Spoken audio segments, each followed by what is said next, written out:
How am I now? Can you guys hear me now?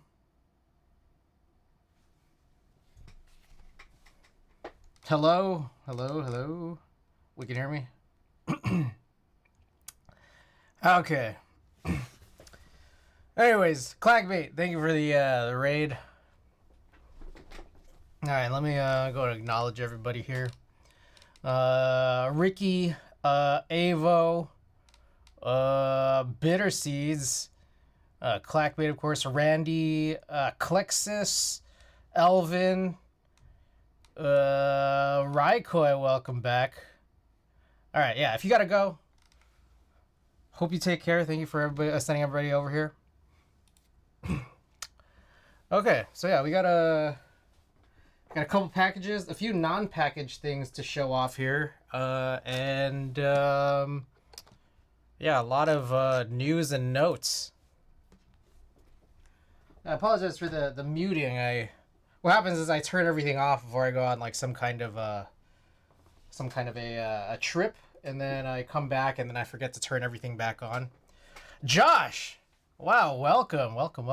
I'm still shooting film. I am with a little tiny bit less frequency. I haven't picked up as many concerts this year, but the truth is I still want to redigitize all of the film I've ever shot, which I think I'll probably do after I come back from my part 2 of my vacation, which should be by mid to end of May. Probably shot like 2 rolls this year. I see. No, it's good to see you. It's good to see you come back. It's been a very long time. But yeah, I want to get back to redigitizing all my old film, and I think that once I catch up on all my keyboard stuff, which I'm kind of basically at, other than this, I have like this one little gap week where I'll get about 4 streams in, that might primarily be switch tuning. 2-week second vacation, I come back and it's probably going to be a lot of photo content on the stream. I think. We'll see. Universal, welcome back. Is anyone going to be at Roundup tomorrow? Anybody here at Roundup tomorrow? There's a couple keyboard meetups across everywhere tomorrow, isn't there? Okay, so yeah, we got a couple packages. So let me. Well, I have a bunch of stuff on my desk right now, so maybe I'll show off some. But maybe I'm not sure if this will be all of the non-packaged stuff, but it's all here right now, so I'll show this up. Wait, so it's called Roundup? I thought it was called Tex-Mex. Savior, welcome back. All right, so for those of you guys who don't know, I was down in LA for a bit, and then I was out in Vegas. So here's some stuff I got. KimCon, oh yeah. All right, I went to Supreme. I went to the Supreme store. I got this fanny pack. I know some people use these as chest bags, but I don't know about you guys, but I hate when I see people use fanny packs as chest bags, It's like, just use it as a fanny pack. That's what it is. I don't know. I use fanny packs when I go biking, or sometimes, I guess, when I go to concerts and I have to hold cameras and film. Can't go to Roundup anymore, but was planning to. I hate when people call them slings. I mean, my take is that slings are like bigger bags, Yeah,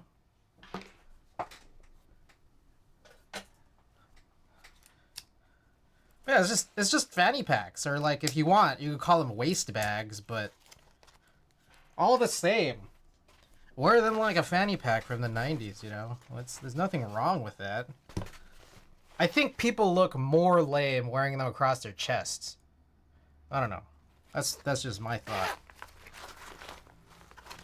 Anyways, that's the little pocket. Here's a bigger pocket. This is actually a really good size. Actually, it's a little big.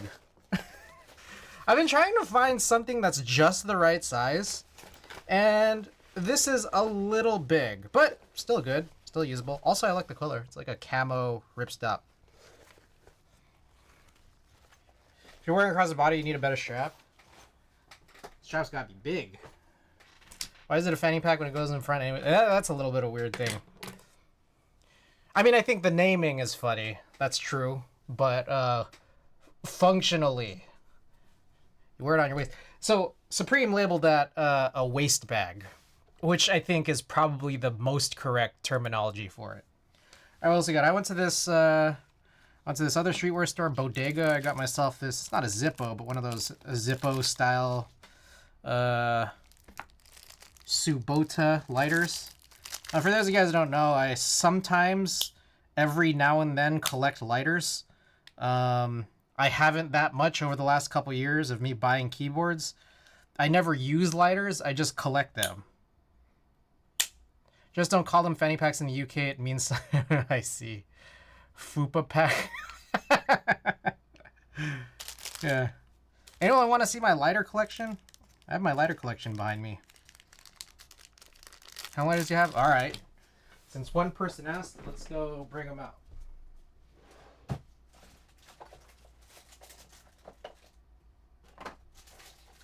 I need a better place for all my lighters. They're all kind of at the bottom of this drawer.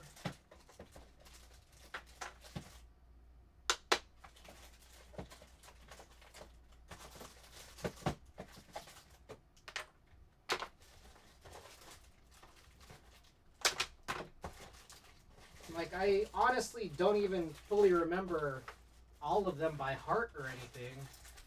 So it's like, I could be missing some. I could have forgotten some in that drawer, but here we go. We got a couple Supreme lighters. We got a couple of these, like, you know, Bic lighters. Some of them are just like artist merch. So this is a Dreamville. This is a Golf Wing. I think I just found this one outside. Here's another. So Supreme. I got a few Supreme lighters. This is a Bape lighter I got in Japan. This one's pretty cool. This one is Casey. You guys like Casey Musgraves? This is a Casey Musgraves lighter.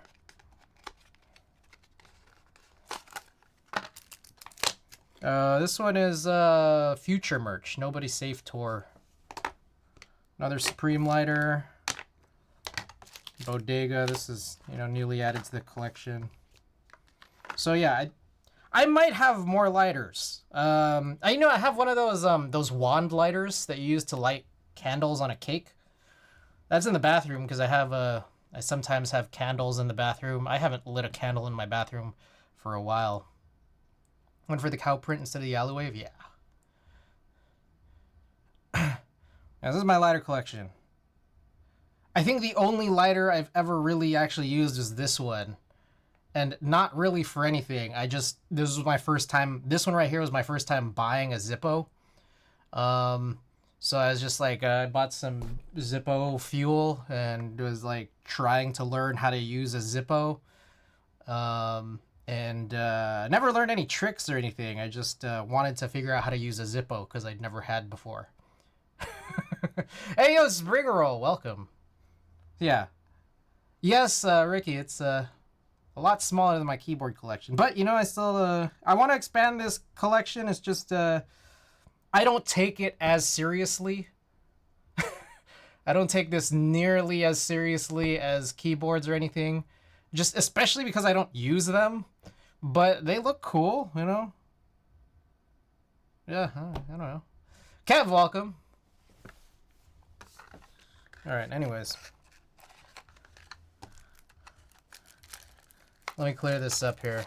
HHKB with a built-in lighter. Alright, and again, I also might have more lighters. I need to maybe separate a whole container or drawer for my lighters so that I don't lose any. The blockers are functional lighters. Can you imagine, like that, what's it called? The Canis Majoris, instead of the 2 joysticks, it was 2 lighters? That'd be crazy.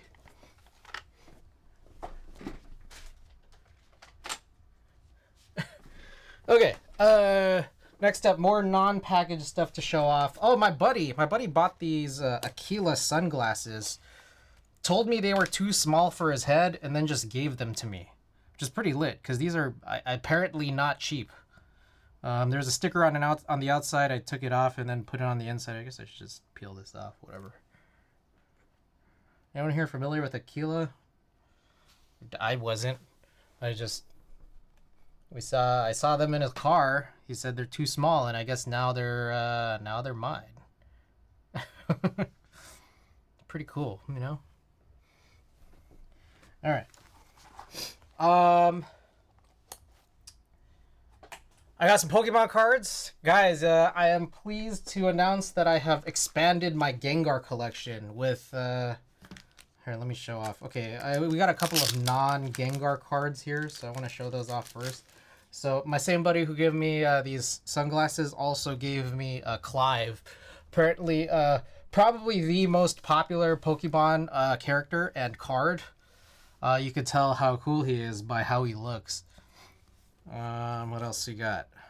I think the only other non-Gengar card is this super cool E-Reader Wooper. I really like, you know, my top 3 favorite Pokemon, Wooper, Gengar, and Shuckle. So it's always good to expand it. But apparently there's a lot fewer Wooper and Shuckle cards than Gengar cards. So just to show them off here, we got this guy. I don't even know what sets these are from. All I know is I like Gengar, and we got a bunch of Gengars. Here's another Gengar, Gengar V. We got this Gengar. Shuckle, hey, Shuckle's lit. Got this Gengar. This is $4, probably overpriced. Here's another Gengar. Here's another Gengar. Here's another Gengar, and then finally here's another Gengar. Again, these ones with the stickers are probably a little overpriced, but they were cool. But the crown jewel, I finally got myself my own PSA 10 slab of a 2014 Gengar. To this point, I haven't owned any PSA 10s. Also, have I owned any slabs on my own to begin with? I know I've bought a couple slabs for others. I don't think I've ever owned my own slab, so that's cool. PSA 10. Yeah. Added 8 Gengars to my collection. If you guys want to see my collection of other Gengars, they're here somewhere. There we go. I should probably put these all in more than just penny sleeves. Oh, here's my my only Shuckle. I have this JP, I don't know, one of the double star Neo, whatever. That Wooper, and then here are the rest. Oh, I also have this the Paldean Wooper. Anyways, here's 3 other Gengars. This Gengar is super cool. I forgot that I had this one. Did I just...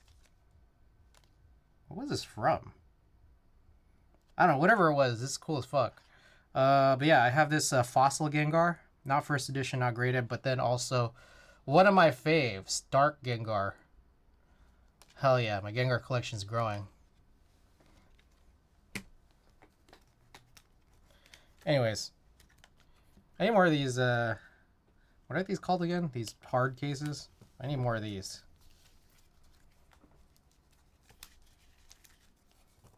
It's criminal how none of these Gengars can use Lick. Well, at least they can all use Smile. That real move. That real non-fake move.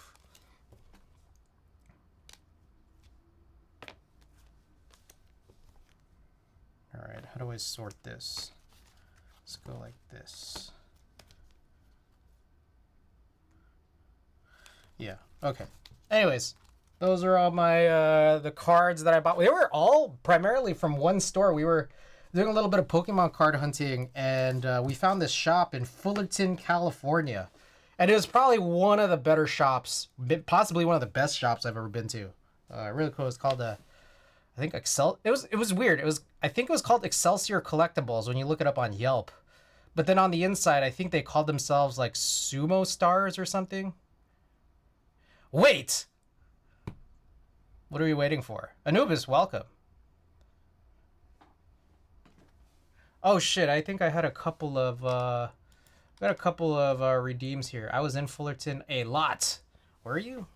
All right, let me get these redeems in. All right, there was a Hydrate redeem last week. Oh shit, really?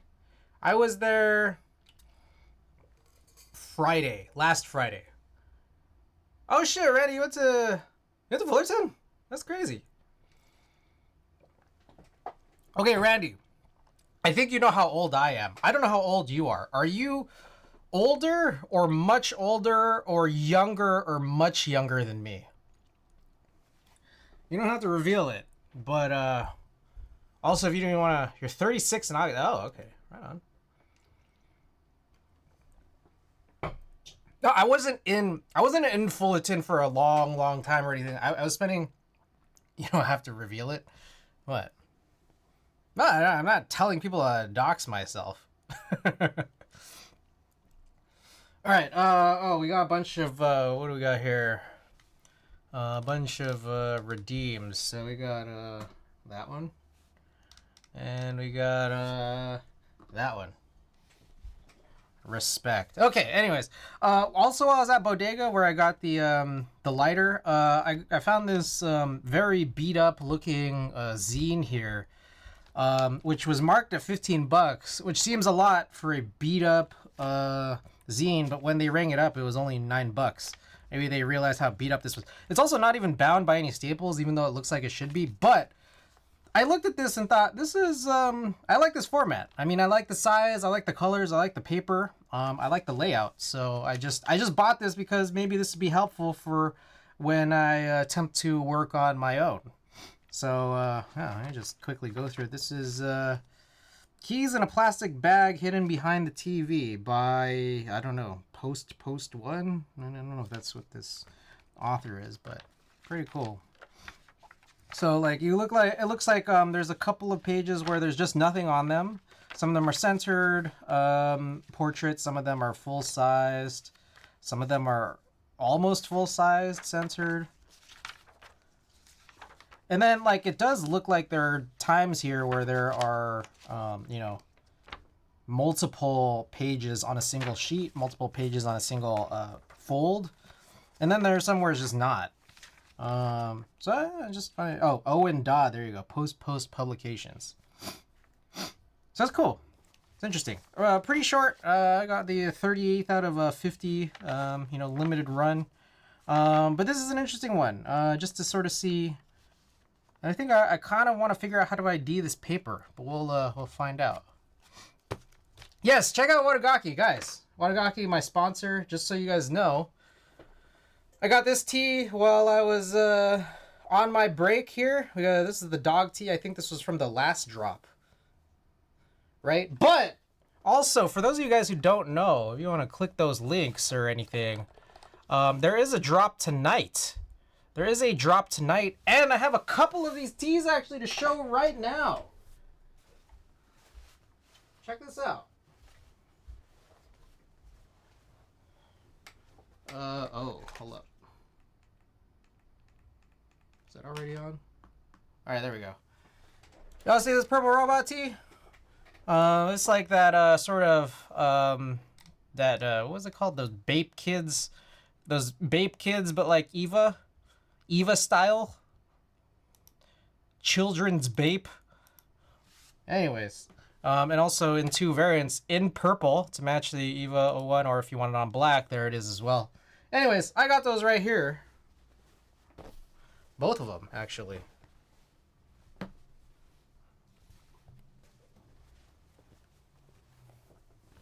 So check them out. Pretty cool. Pretty cool. Purple robot tea. So yeah. Buy it again. There it is, Watagaki. Link has been dropped via the Caban Universal. Thank you for that. Very sick. I might actually model these tomorrow. I gotta figure out how to model t-shirts. If you guys have any tips or any YouTube videos to point to for modeling self-portraits, let me know, because I have to model these tees. I should also model my own merch tees. Do you have GMK Mecha 01 to match with it? I do, actually. I'd have to go find it, though. Set up a laptop. It's what I do. I mean, my current plan is to set my camera on a tripod, run an HDMI connector. This is in my living room. Run my HDMI connector to my TV, and then just like kind of, take the self portraits like that. I did just get this. I don't know where I put it. That remote, the MLL7 or whatever, that I think I still need to figure out how to update the firmware so I could get it to work with my Z6 II mirrorless. But yeah, I'm probably just gonna take it in the living room, and I do have some seamless paper here, so I could run it against a background. But I don't know. I'm not sure if the framing or the lighting is gonna work super well, just based off of how limited my space is in my apartment. But we'll see. We'll see how it goes. I think for me more, it's just that I have never really modeled for self-portraits or modeled really, period, in any real big capacity. Obviously, sometimes, I'll take a little selfie in the mirror to, show off a hat or a t-shirt or something, but that's about it. So anyways, any of you guys have any resources on posing? Self-posing, let me know. Was that fashion magazine where the cover photo always looks like the model is falling over? Like Elle or Vogue or whatever? I think I know what you're talking about. I've seen a recent meme about that. I just forget what it was. And with a good old straight on thumbs up photo. Oh gosh.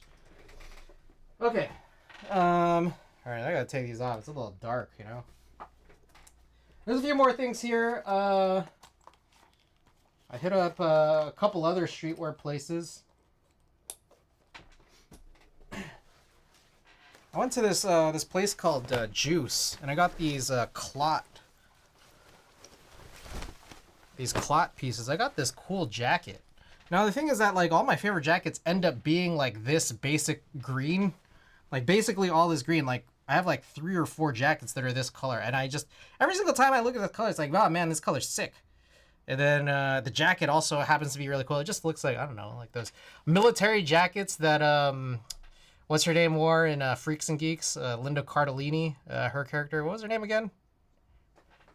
Yeah, the paracord zip is nice. But this one's a funny jacket because the jacket ends, but then the pockets extend.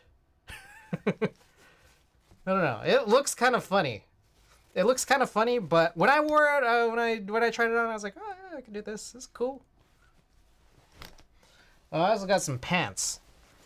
Your jacket has a trailing sack. Yep. What else you got here? I got some pants, same brand, Clot. But it's cool because you got the little, I don't know what you call this. Here, I don't even know how do you do this? How do you release this? Maybe you don't? Maybe I just put it on when I was there. Anyways, I got these joggers. Pretty nice joggers. Clot by Clot. Maybe it's just Clot. I also have a few pairs of camo pants. Linda Cardellini is my favorite, or my famous person crush. She was in Good Burger. Famous Dan Schneider movie, Good Burger. He was in it, right? He was that guy that works at Dan Schneider. Schneider Good Burger. Yeah. Yeah, remember that guy? Yeah, Linda Cardellini. The two main stars of Good Burger. Linda Cardellini and Dan Schneider.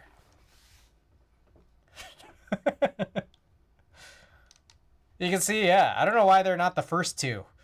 Yeah, they should be first. Anyways, I went to Palace. I got this crazy, this crazy design of a button tee. Look at this. So wow, there's like several different patterns all sewn together. Pricey tee or pricey button shirt. Shit, Palace. I fuck with Palace. Yeah, man, I definitely went over budget this month. You know how I was supposed to, like, I was like under budget, and I was like, oh man, maybe I should buy Daifuku or all of those Nordy variants from Oblo. Yeah, I didn't buy any of those, and I just bought clothes instead. And now I went over budget this month. Corin, welcome. All right, and then finally, I hit up my menu. Some of you guys might have seen it on Instagram. I hit up my menu and check out what we printed. I don't know. Should we run this? I don't know. What do you guys think? Holy shit.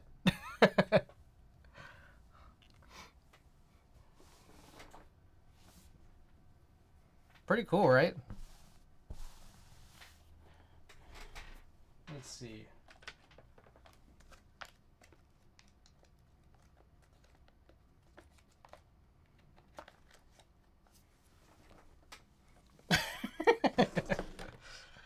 Yeah, it's like definitely like blown up now.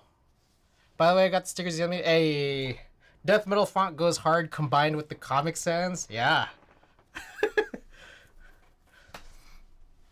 I'm glad the stickers made it to you safe, Corn. What do you guys think? Should we run this?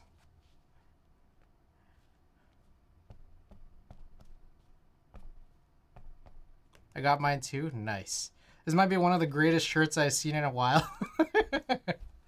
Or should I just keep this as a one of one, custom one of one, and then put it up on Grailed for $500? What you guys think?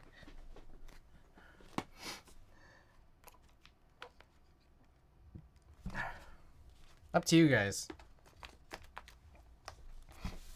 Resale value goes crazy. When you watch it, the only thing I should gradually fade is the headshot. Comic Sans really ties things together. Yeah. Hell yeah. Alright, so I believe that is it for all of the non-packaged stuff I have to show off. If there's any more, I will show it later. But I think that's what I got. So I think it's time for packages now.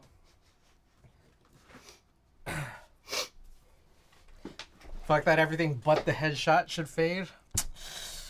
I don't know, man. I like the idea of it being like ephemeral, you know? Just like it's a temporary shirt. Maybe everything should fade.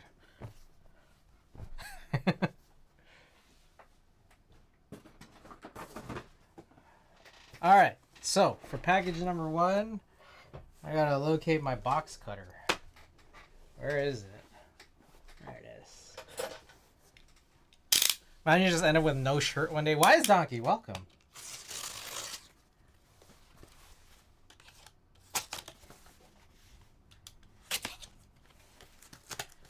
Alright, so this is kind of exciting. One of you guys, or I don't want to let you guys know, but Lolo Zuai, one of my favorite pop/R&B singers. I got her Crying in the Car Wash vinyl. Very cool. What is this? 5 tracks? I thought it was 6. Very, very cool. I love Lolo Zuai. She's so good. She's so perfect.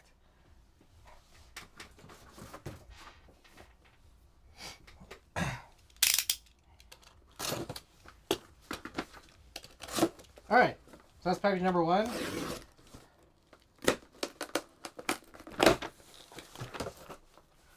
Package number 2.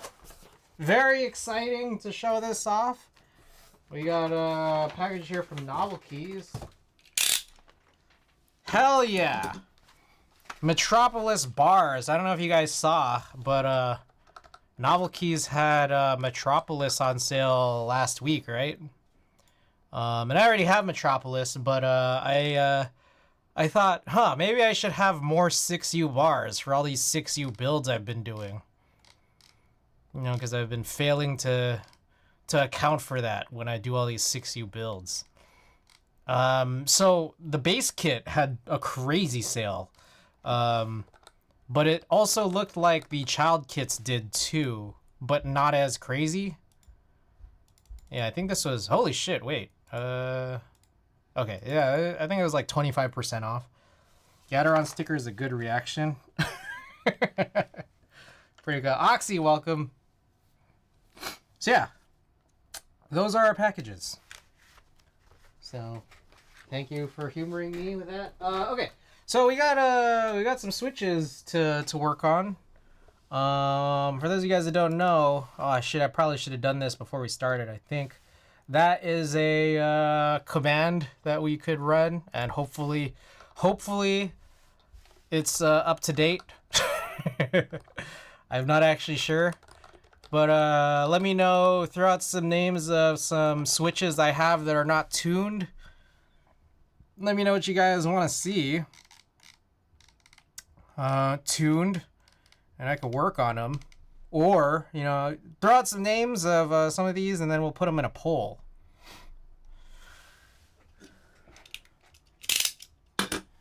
Cherry purple. Ooh. All right. I'll take the first four. The first four, or any names, the max number of names in the next 2 minutes. And then I'll put it in a poll. Purple. Meanwhile, tons of news and notes to discuss. Neapolitan. All right. 2 more, or 1 minute and 30 seconds longer until I run the poll.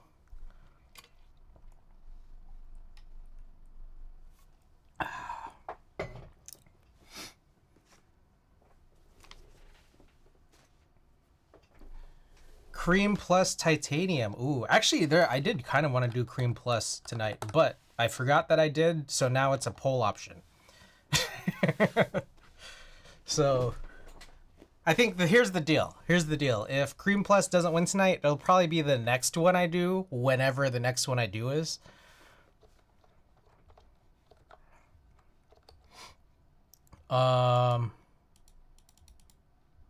Wait, no, copper. Okay, let's do copper.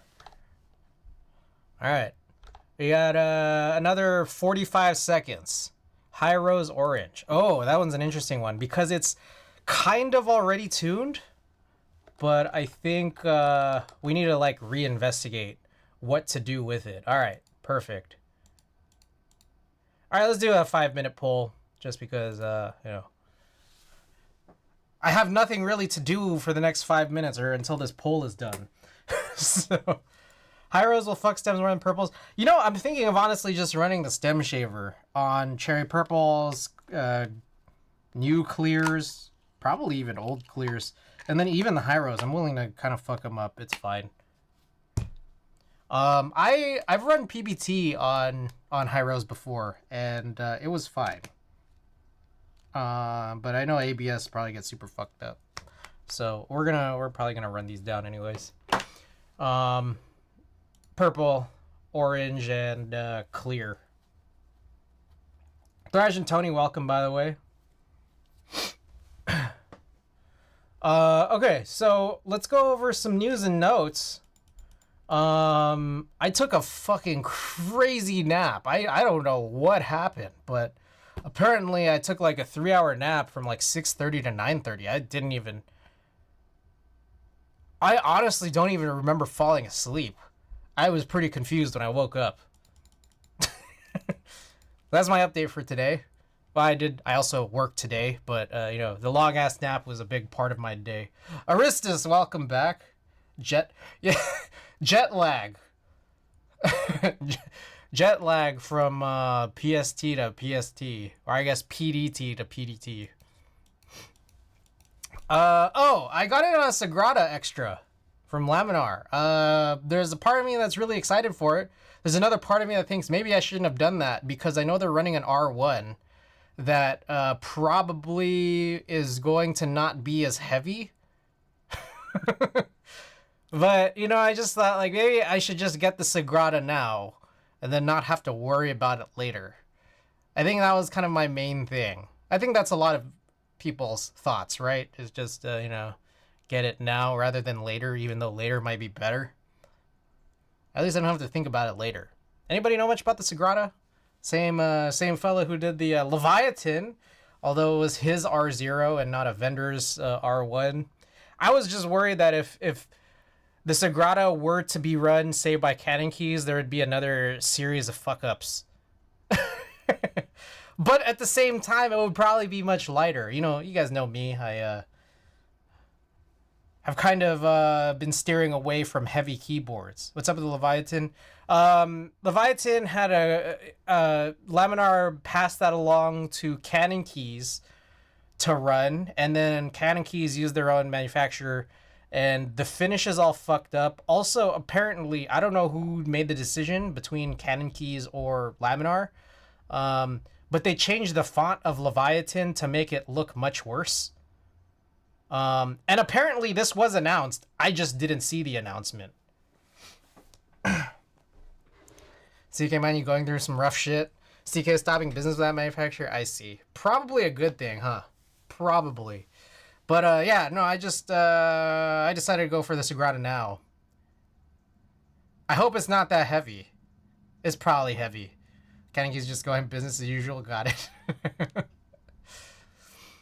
Okay, more news. Cloud9 has a date. I don't know if you guys saw that. That's very exciting. Cloud9. May 4th.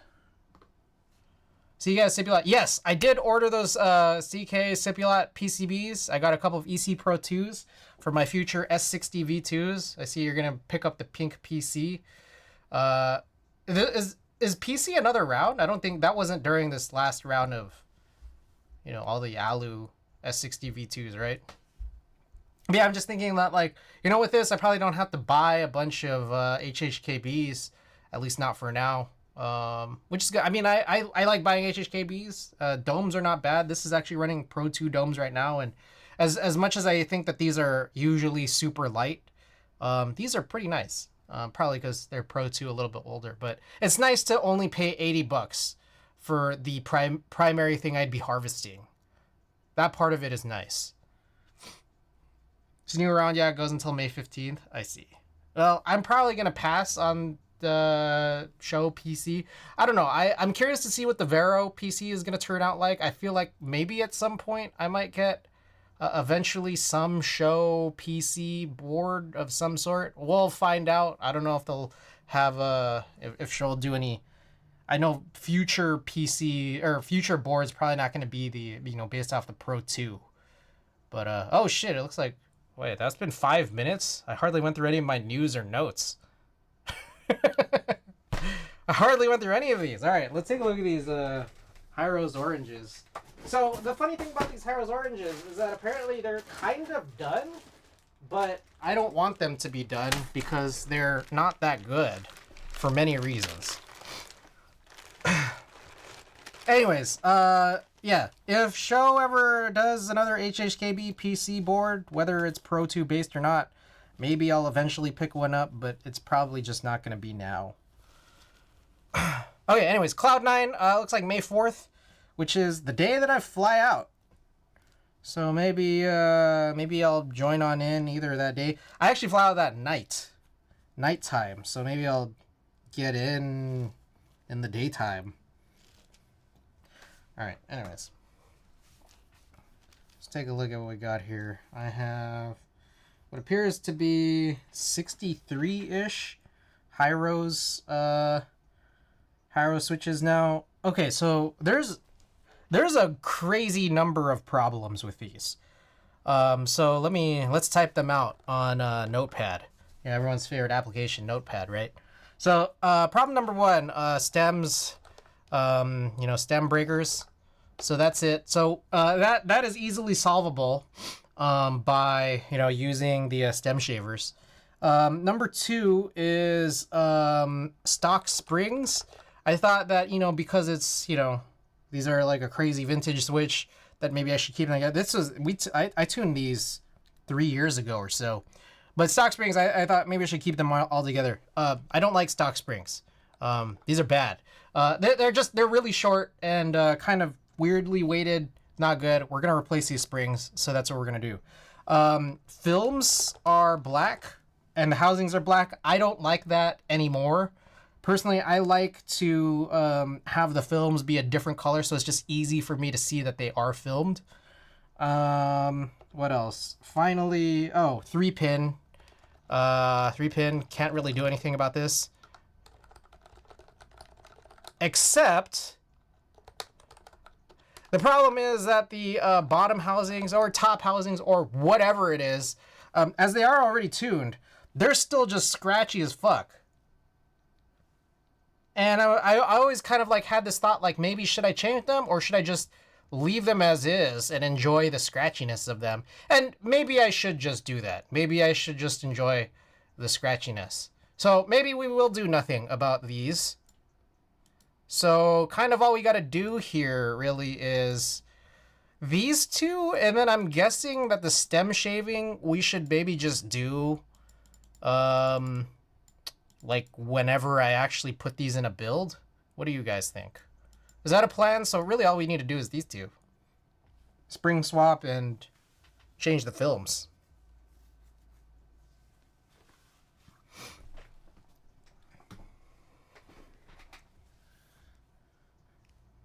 All right. I don't know if all 63 of them are tuned, so I might just open up all of them. Fortunately, it's not like 70, not too many.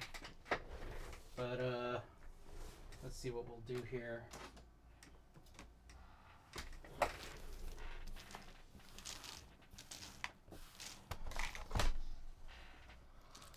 Stem issue isn't the stem issue isn't because of cherry clear bumps. It's because the cruciform is wider laterally, I think. Yes. So I am aware of that. I remember seeing it the first time, thinking it's just a really crazy looking design. Let's see if we can get it or capture it here.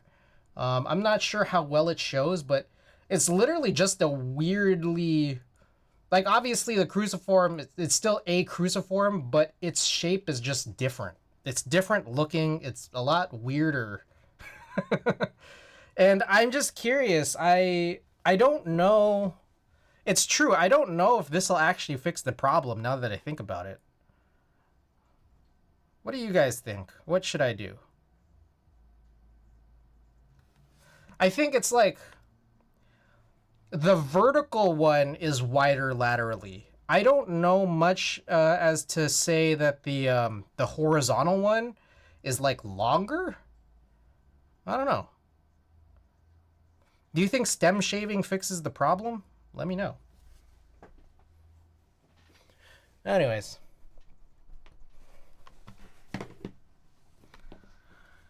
Let's pull these apart and let's try to solve this. We might need some trays.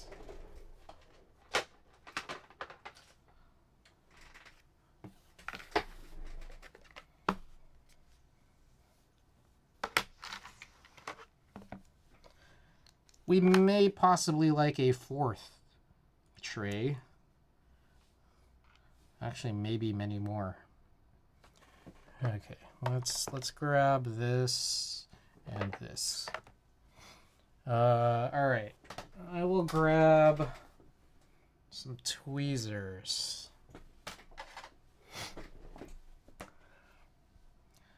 So we'll put these black films in one of these tiny trays and then the springs in another tiny tray. We'll set all of the bottoms down.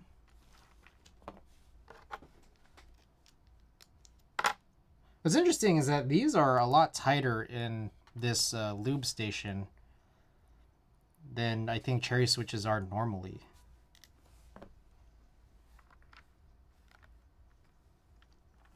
It seems like the spec of this is really pretty different.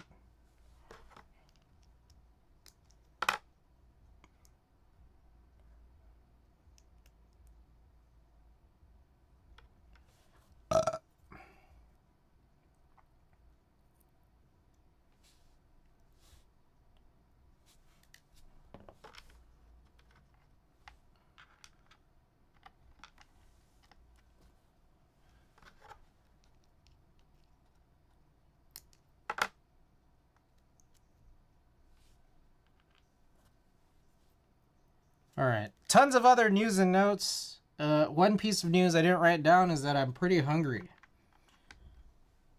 Tried eating a little snack before stream, but I guess I'm still hungry. I don't really have groceries. Not really.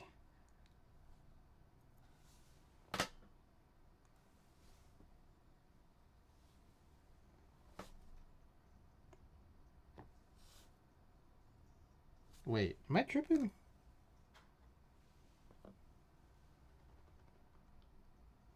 Hold up. Why do I only have 4 films? Were one of these not have a film? What did I do with it? Did you guys watch that? I don't know if you guys saw that just now, but did I not pull off a 5th film?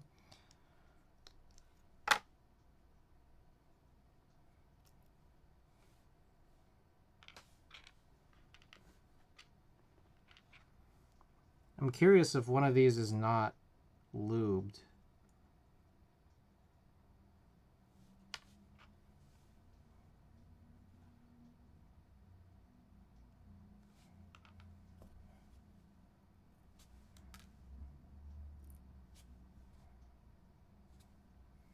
Should I watch my own VOD to find out? Oh shit, it just fell out here. Okay, we're good.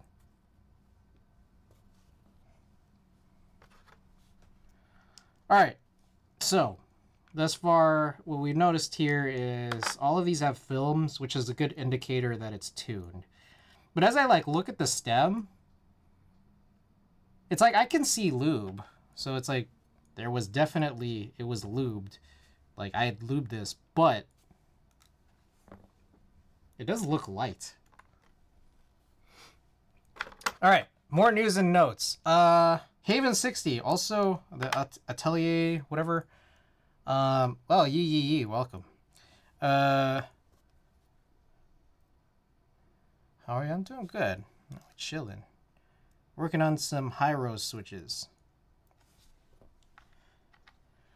Haven 60 also, I don't know if it has an exact date. That one is also slated for May-ish, end of May, I guess. So I'm looking forward to that. One thing that's funny is, I don't know if you guys knew, the Haven 60 from Atelier is not the first board that's called the Haven 60. I want to show that off. Haven 60.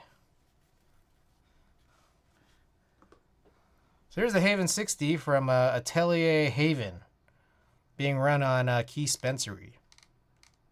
I don't know if I mentioned this already, but there's another Haven 60. Oh, shit. Yeah. God damn it. Fuck, come on, man. Yeah, there was this one that ran in 2021. And I actually bought in on this. And then it got refunded because people didn't... it didn't meet MOQ or wasn't... Yeah, it was a funny looking board. But why I was personally so intrigued was because by this point, there were like no brown boards on the market. So I just really wanted a brown board. And then I was just like so excited for it. I bought in, and then like maybe about a week in, I got refunded. So it was run on Mexico. 95 units. 95 units. I got my refund. That's a good thing. But that's crazy that it couldn't even meet 90, you know. It's not that many. For 2021, it's not that many. Considering how rabid the hobby was in 2021. Good, you actually got the refund? Yeah. A part of me wonders, do you think that maybe something like the Haven 60 could have been the downfall of Mexico? Food for thought. Like, you know, if they didn't need to refund everybody, they would have had more capital. They wouldn't have to have paid refund fees or incur refund fees. Maybe they'd have more capital to stay alive. Makes you think, huh? I think I heard Alex didn't give a great review on the Haven 60. Oh. I saw him building it. I don't think I watched to the end. How did it go? What was his not great review on the Haven 60 like?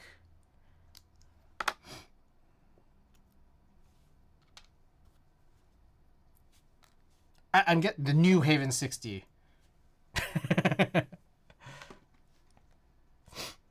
Okay, the old Haven 60 was by Someone in Sweden.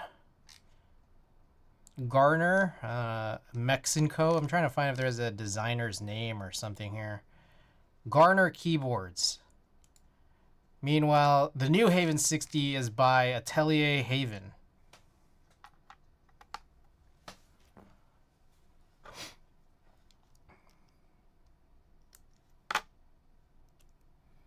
All right, so just so you guys know, I'm going in super slow motion. So perhaps a spring swap and film swap is probably good, because this will take long without being an entire switch tuning stream. New Haven 60 has a mounting point right where the spacebar's. Oh, and people hate that shit, huh?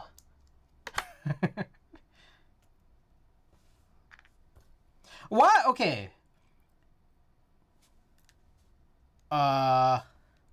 All right.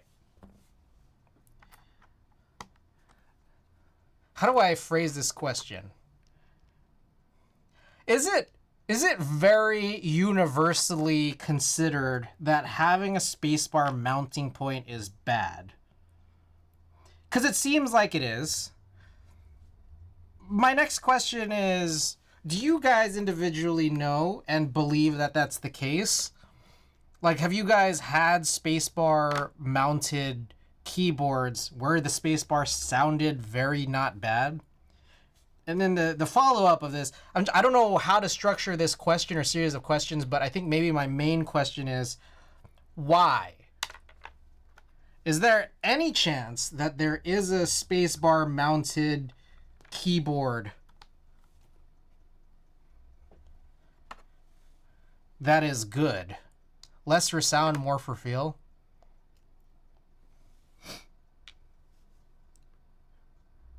Remains to my question remains.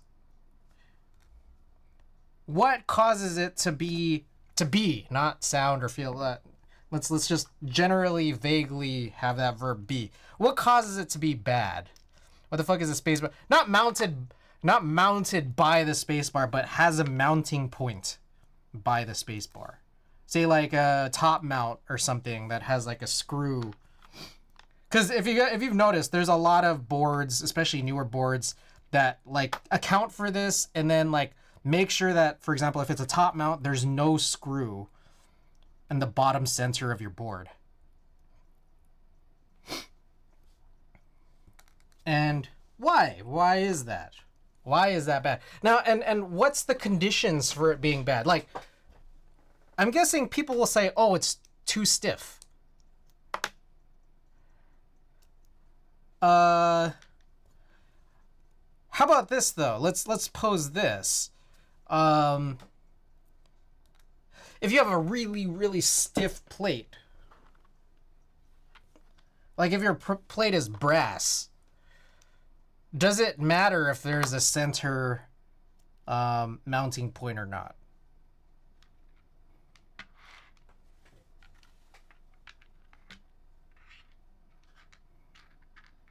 This got all crazy.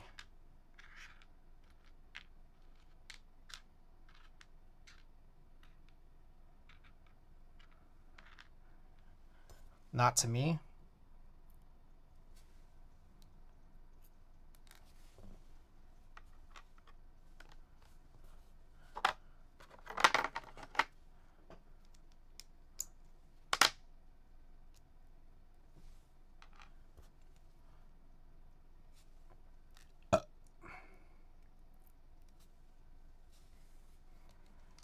So let's take a look at this. Haven 60 comes with what?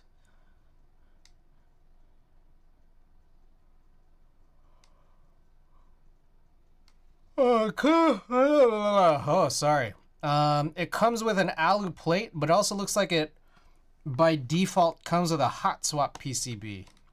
I don't like that. But it does have solder PCBs as extras. I think it really only matters if it's some gasket. Well, apparently people say this about like just top mount screw mounted boards. General idea is that the mounting point there makes the spacebar feel more stiff, harsh, fatiguing, and a stiff bar makes the whole rest of the board feel more stiff as a whole. Is that okay? I'm not trying to be an asshole or anything, but is that just mental? Like, if you have a stiff spacebar, that doesn't really imply that the rest of the board is stiff. It just makes you think that it's stiff. Is that true, or is there a science? Okay, it's mental. Got it. Got it. Okay, good to know. But again, Klexus. So I'd like to hear your take from this. Xavier says, not to him, but if you had a stiff, for example, a stiff plate to begin with, does that matter?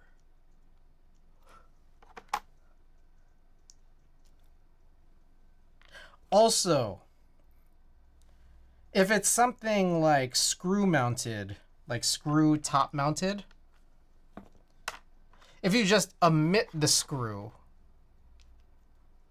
is that okay? Or is there like some effect of, I don't know, like rattling or just still residual stiffness somehow? Let me see what this mounting style is. Top/guess. Yeah, I found a bottom mount SS plate and I found it bothered me, so I dremeled it off.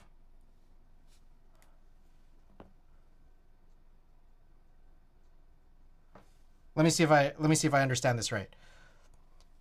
You contend that even when you have a stiff plate,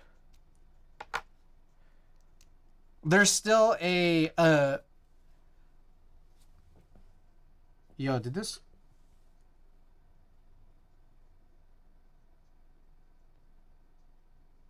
It looks kind of like it's looped. Okay, I don't remember if I took a film out of this just now or not, but let's just, for the sake of it, say that this was tuned. So, oh, sorry. Okay, so you contend that if you have a stiff plate, there is still some annoying stiffness from having a bottom center mount point that you could get rid of by just sort of removing it, is what you say. That's what you propose. Kill Combat, welcome. Many of the screws for my top mount boards are fine, with the bottom mounted rattled by just not screwing it. Right, that's what I was thinking. It doesn't so much bow though, it's more concave, I guess, so it doesn't really feel as much on screw mounts like top and bottom. But I think it varies from board to board. I tried some random ones over the years and I never noticed. I see. Fair. Depends on the board, depends on the design, right? Okay. Understood.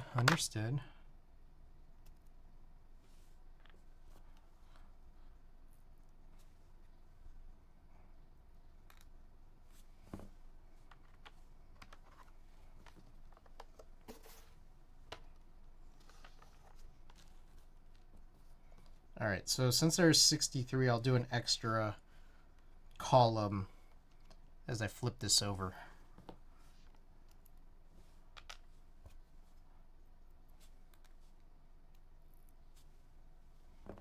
And then maybe I potentially will cherry pick, knowing that these are pretty scratchy, maybe. And then just eliminate the 3 worst ones. Plastic Bits, welcome. I think it's more noticeable when you're typing on it for a long time. I see. All right. So I didn't think this would happen, but it always happens, which is, it wasn't hot before I started streaming. And then now it's starting to get hot in my room. So I'm going to go open that window over there. Modding desk mat? Nice. What'd you get?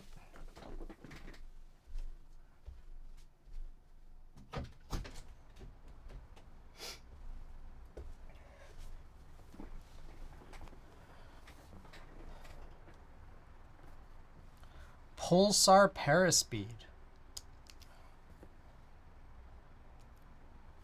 Where's that from?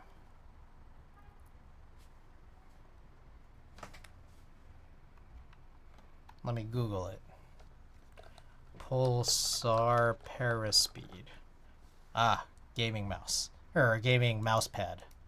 How do you like it? Is it great or is it excellent? Oh, I see. There's like... So, it's interesting. You know what's interesting is that, like, I've seen, like, gaming companies do this, where it's like they have a square. They'll do a square. But what's interesting here is that they have a double XL size that looks more like what we in the keyboard hobby know. Pretty interesting, I gotta say. And what's also interesting about this is that both, it's not really a square, but both dimensions are actually bigger than the shorter dimension of this double XL. Cordura Doobie Slippery. Have I tried Cordura? Let me see. I see a picture of Cordura.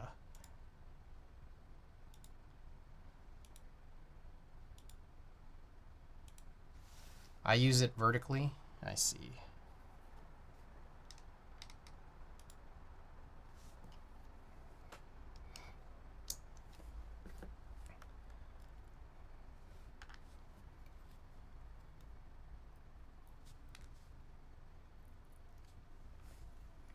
All right, more news and notes. Ursa caps dropped. Thinking about what to get. I had a cart where I bought or I had 3 different sets in it, and I'm just like, do I need 3 different sets? And I couldn't be certain that I did. And it's like, I don't know if I'll even like it to begin with. Now, one thing that concerns me is the ones with the legends. I'm not sure. I just kind of am just noticing. Oh wow, this is like all stretched out. I like Unicom, but I don't know what to use it on. Yeah, exactly, true. But one thing that concerns me is weird centering on shift and return. I don't know if I'm a fan of that. I think centering looks okay here, but I'm not sure. Is this kind of how SA looks? SA. Let's see. Well, we were looking at SA Retro, right? SA Retro. I've been kind of watching to see if these will go down in price, which again is still not on sale. Now, what it looks like here, why it doesn't look so strange, I think, is because there's no arrow icon for the shift. Shit, what the fuck?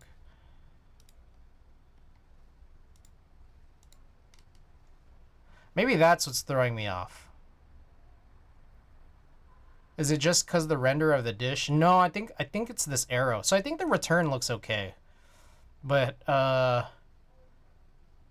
fact that like it's centered to the whole graphic of icon plus text rather than there being some kind of offset, knowing that shift is the main thing and the arrow icon is sort of secondary. I think that's my problem with it.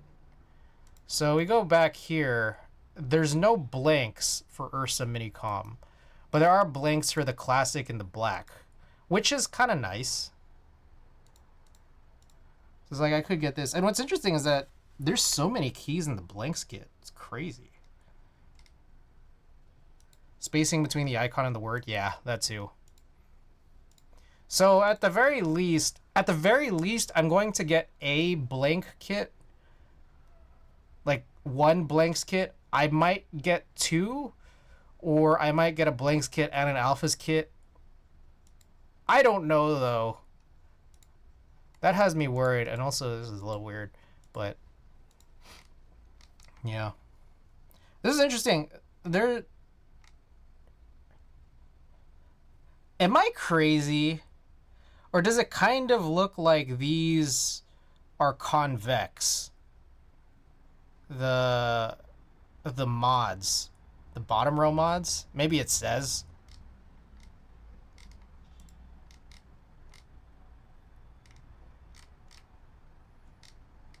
They definitely look convex. Yeah, alright. I'm not crazy.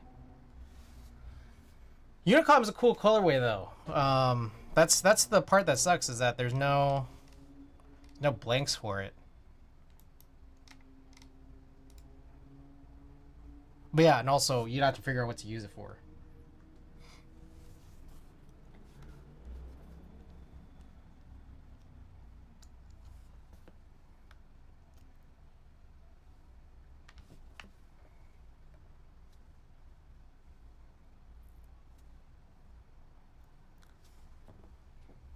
R5 is convex, I see.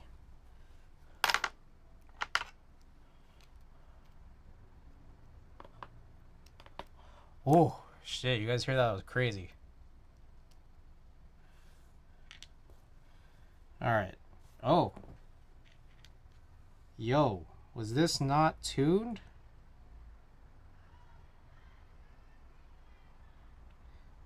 There's a weird part of me that thinks these stems aren't tuned.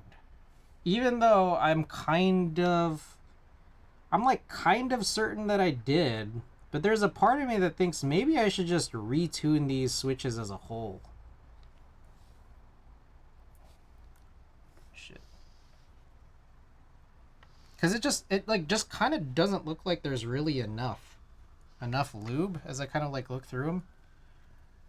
And I'm like weirdly finding there's like some of these have a little dirt, which I feel like should have been accounted for when I'm tuning them the first time.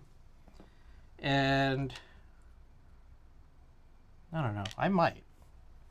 Did you happen to try RO59? I did not.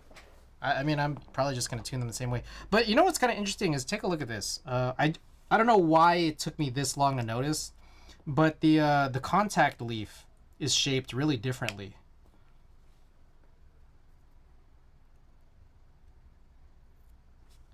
Yeah, I might retune these, honestly. 100%. Look at this. Just like looks different. It looks like look wider.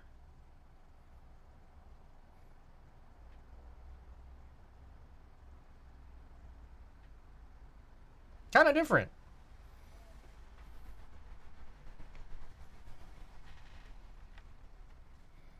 I'm gonna retune them.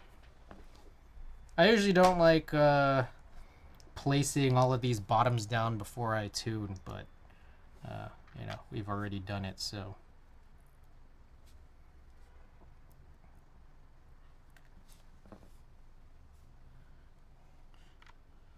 Anyway, so I was mentioning earlier, that's a fat yeah, exactly, right? I got some of the SIP EC Pro 2 PCBs. I got 2 of them. So that's gonna save me a little bit of money on not having to buy donor HHKBs, as good as Pro 2 donors can be. Oh, god damn it, I keep doing this.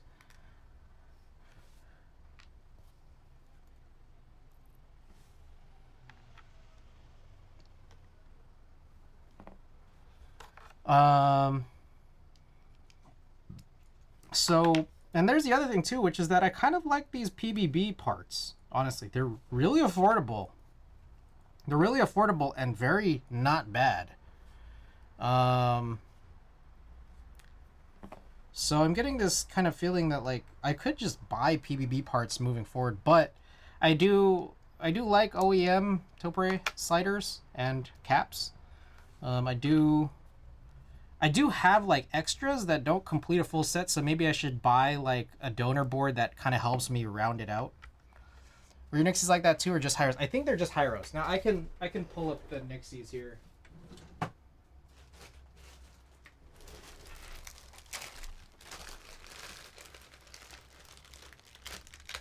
All right, so here's some old Nixies. Let's pop these open real quick.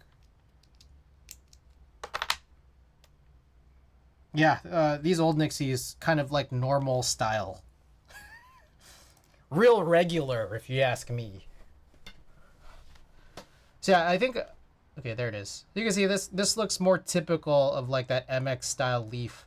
I think there's just a lot that's very different about Hirose switches, even though like it kind of doesn't like immediately visibly look like Hirose switches are very different.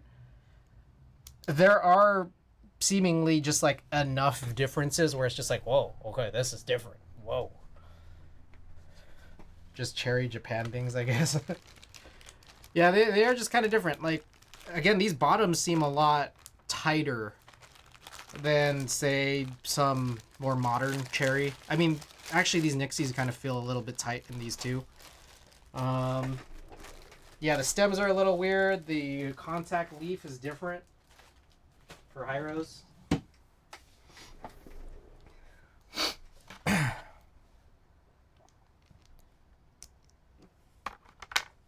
Anyways, but yeah, I think I'm gonna buy at least one more, either Real Force, like 89 or 104,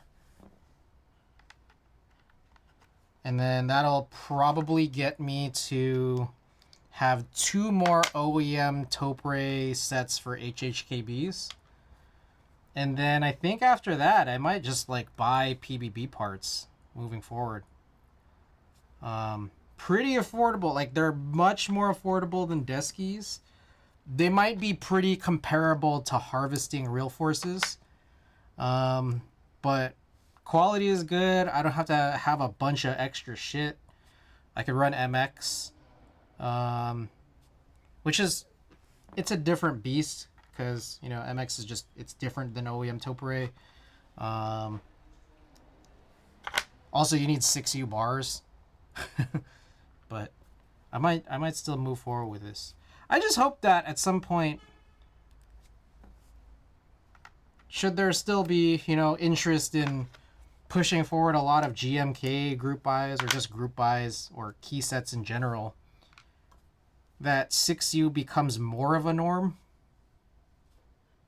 so that they start putting them in base kits. That would be the dream, you know? Same way that, like, it was the dream when designers would put in HHKB backspace in a time where they really weren't doing that.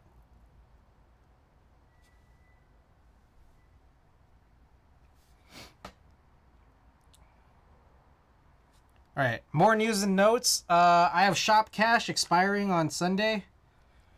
I need to figure out what to spend my shop cash on. I started looking at, like, just, like, clothes. You know, you go into the shop app and then, like, just type in and then filter by shop cash offers. And then I found a couple of stores that, like,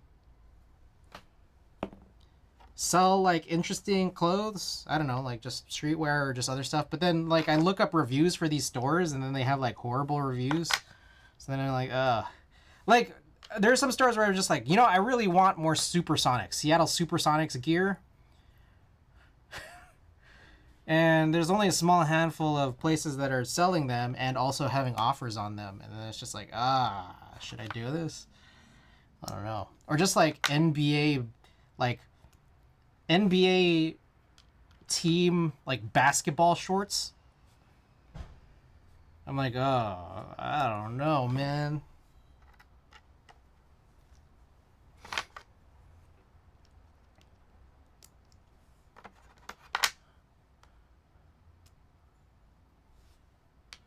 I have a replacement KVM or USB switch remote that's supposed to come in tomorrow. I'm excited about that because a couple of these buttons, the 4 button doesn't work at all. The 3 button's really hard to press.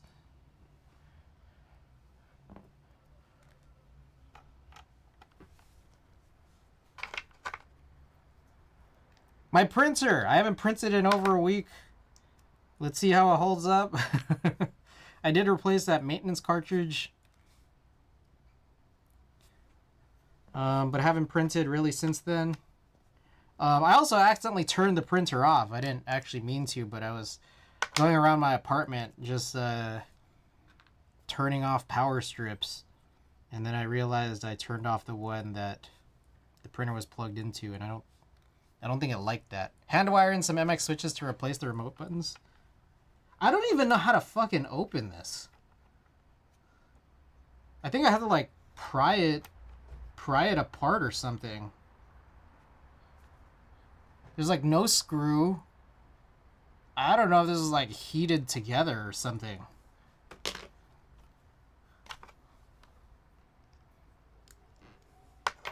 I would love to. I would love to do that. I just, I don't know that I'll be fully able to without destroying the remote before I even get to that point.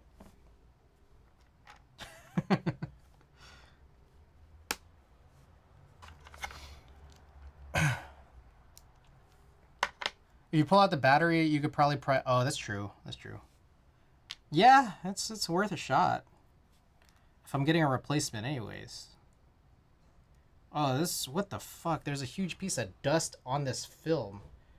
I don't think I cleaned this enough before I tuned this in the past.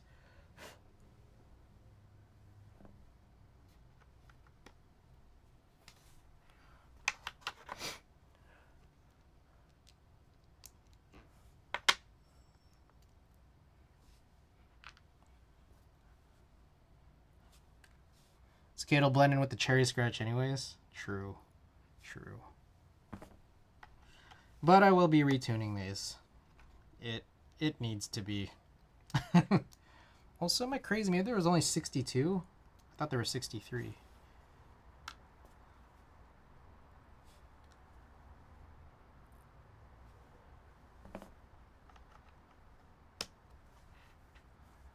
Alright. I went down to LA, right? I don't know. Some of these, I just wrote these notes. These are not really even stories. Yeah, I mean, I kind of told like a good chunk of most of it already, which was, I went to a bunch of streetwear places, got some free sunglasses from my boy, bought a bunch of Pokemon cards. I watched the Lakers lose a bunch of times. How very exciting. I think after that game 2, man, that game 2 was so sad. I was so sad. And like the game 2 was when I was driving from LA to Vegas. That was so sad. I was watching game 3, my flight back from Vegas to San Francisco. This was yesterday. I had a crazy flight delay. That was kind of annoying, flight delays usually are. I think as I was watching the Lakers blow another double-digit lead, I think I kind of just moved on to acceptance. But I think that game 2 was so fucked up.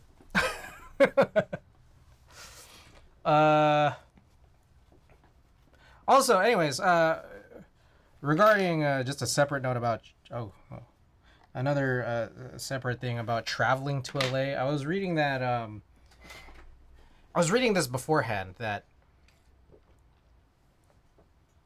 So, first of all, Burbank is a better airport than LAX. I think that's like kind of generally accepted. So I'm gonna retune this, so let's do this. But the issue is that it's usually much more expensive flying to Burbank than it is to fly to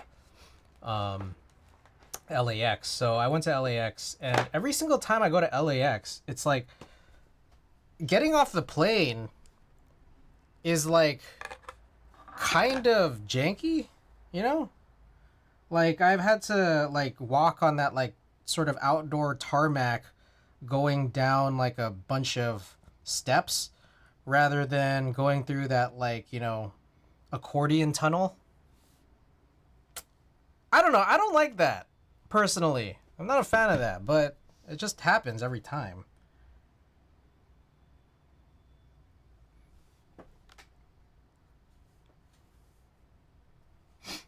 Yeah, like every single time. Like I don't know the last time I flew to LAX and didn't have to do that.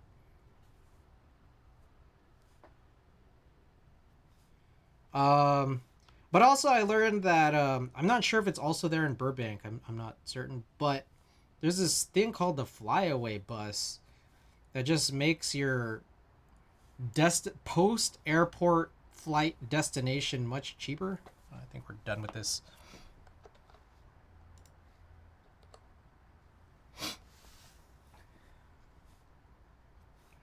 So I took this bus to get to Union Station to get to my brother's apartment.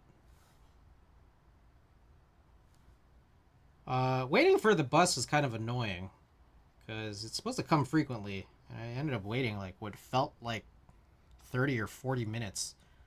But it was nice not having to pay for like a $50 Uber. Instead, I paid $9 for the bus and then a $10 Uber from the train station to my brother's place. Anyways, for anyone traveling to LA, that's like an option that I'd not known about before. It was my first time doing it. The last few times I went to LA, I'd be paying like, these $40, $50 Ubers. So if you need to save $20, take that bus. And Thixius, welcome. Good to see you again. I ate like crazy. I gained a ton of weight, as I have been. I think, man, I gotta focus on my health, man. I don't know how to put it. It's like, I know that weight is just a number, but at the same time, my weight has been going up a lot. So I feel like that's not necessarily that healthy. So I gotta be more mindful. Now, when I was in Las Vegas, I picked up another foster dog. You guys could check them out or check her out in the animals channel on my Discord. She was very, very cute. But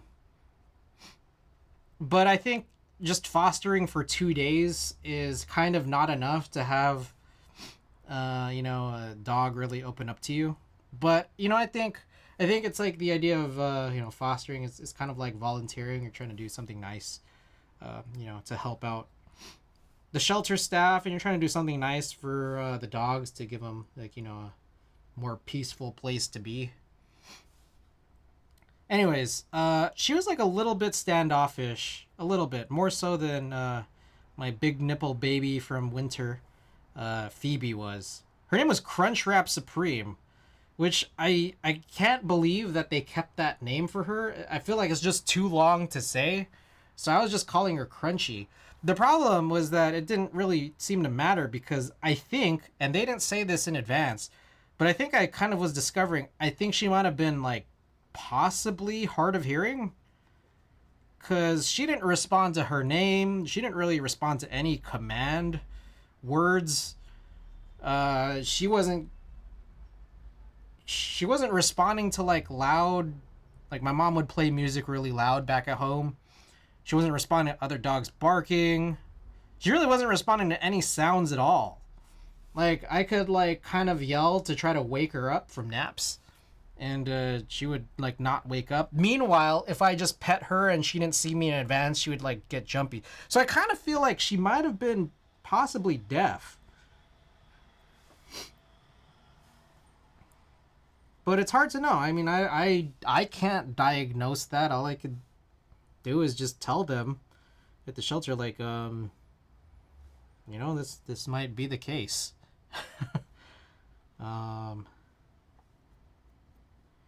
But she got a lot of sleep, especially the second night. She slept what felt like, I don't know, so many hours. And hopefully she liked that. She didn't seem to be like crazy sad when I took her back to the shelter, which is good. She just seemed pretty much as curious about sniffing things around the shelter when I dropped her off as when I picked her up.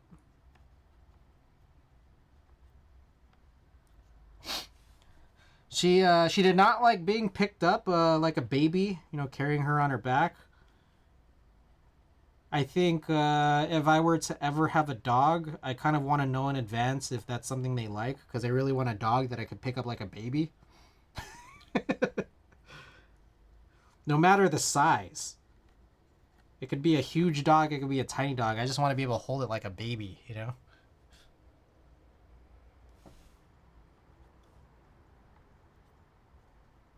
Phoebe liked being, didn't mind being held like a baby.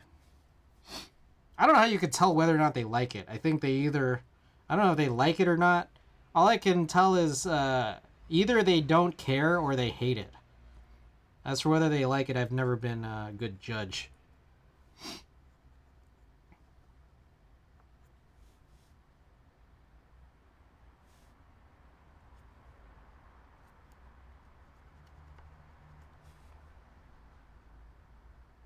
She also pooped a lot, and they were all like little poops. Like anytime it was good that she didn't poop in the house or anything, but anytime I took her to the backyard or went on walks, there's always another opportunity to poop, and it was always just like very little.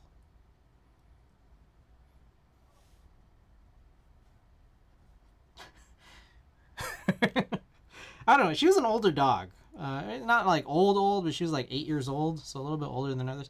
And that's one thing I wonder is like, as a volunteer, I don't know if anyone here has fostered dogs before, and I don't know if anyone wants to Google it for me while I'm working on switches.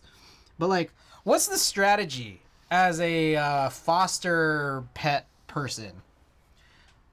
I think I'd realized, like, I'm thinking that maybe, like, so the idea is that, like, a shelter might have a bunch of different animals, and you can't foster every single animal, obviously, but like, so I have to go through and look at the pictures, and I'm just like, oh, this dog is cute, oh, this dog is cute, oh, this dog is cute. But my thought here is like, there are probably some that are really ill behaved and some that are really well behaved, and it's just a matter of like, okay, how much are you willing to handle?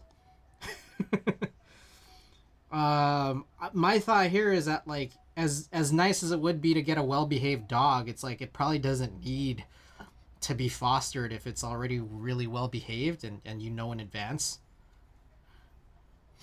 So it's like probably better for the dogs and for the shelter to get some of the ones you don't know about or potentially ill-behaved ones, even if you know in advance, just because it's like, okay, as a volunteer, this is probably a better thing. But it's scary. It's scary because I'm just like, fuck, it's my mom's house. Like, first of all, it's just like, I don't want them to fuck things up. I don't want them to bite me or my mom. I don't want anything to be crazy when I go out for walks. So it's like, it's hard. So I came up with another possible strategy of like, trying to do the voluntarily thing, which is maybe try to get the ones that have been at the shelter for longer. Because I feel like, at least for the shelter that I go to, the Animal Foundation in Las Vegas, they actually have like a date of intake. So it's like, if they just got to the shelter, like, I don't know, I hope not to be, I try not to think about it this way, and I try not to, when I'm communicating now, not to be so like morbid or anything like that. But it's that like, if a dog has just gotten to the shelter, whether their intake type is foster or stray or the owner surrendered them, it's like, well, they just got there. They have plenty of time. And I feel like if a dog has been there for a long time, I'm just like, okay, maybe if I foster them, maybe the idea here is that I'm buying them some time. I don't know. That's the way I looked at it. So of all the dogs I was looking at, that I had like interest in, taking care of, for just a short period of time, I noticed Lil Crunchy, she had been there the longest, so I put her at the top of my list.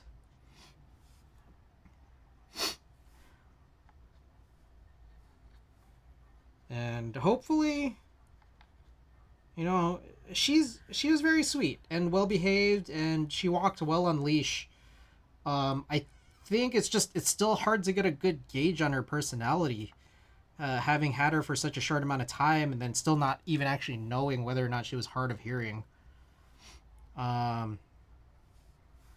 was also scooting, and then also it was hard. I think she was like kind of, I don't know what it was, she's kind of picky about her food or something. I had to like spoon feed her. That, or she just really didn't like some of the flavors of food we had. She also had some dental issues, so she could only take soft food. Also, she would whine, and like I really didn't know what she wanted. It's like, is she begging for treats? She want to go outside to go pee or poop because she was going so frequently. She want to go out on a walk, and I was doing all these things, and then like she would still sometimes kind of whine. I'm like, okay, are you hungry? And then maybe I was giving her flavors of food she didn't like. It was tough. It's tough trying to do a good thing for 2 days, but I am aware 2 days is very short. But it feels like I can kind of only do this when I'm in Vegas, which I'm not there for long enough. My place doesn't accept pets here. I know that like sometimes the foundation kind of has like different needs. Like sometimes they need these like foster periods to be like 2 weeks to several months. Sometimes they'll open it up to like, okay, it's cool if you can foster for a weekend. We'll handle that. But I know that like they, and also I've been hearing that other shelters will do this, where it's just like you could just take them out for like an afternoon, and there's a part of me that's like, that's kind of really fucking awesome that you could just take a dog out for an afternoon. It's like they'll have fun, you'll have fun. It's like renting a dog. All you need to do is just like, you know, spend a day with them at a park or a beach and feed them. So it's like maybe I could just do that while I'm, you know, in San Francisco, just do the day trips.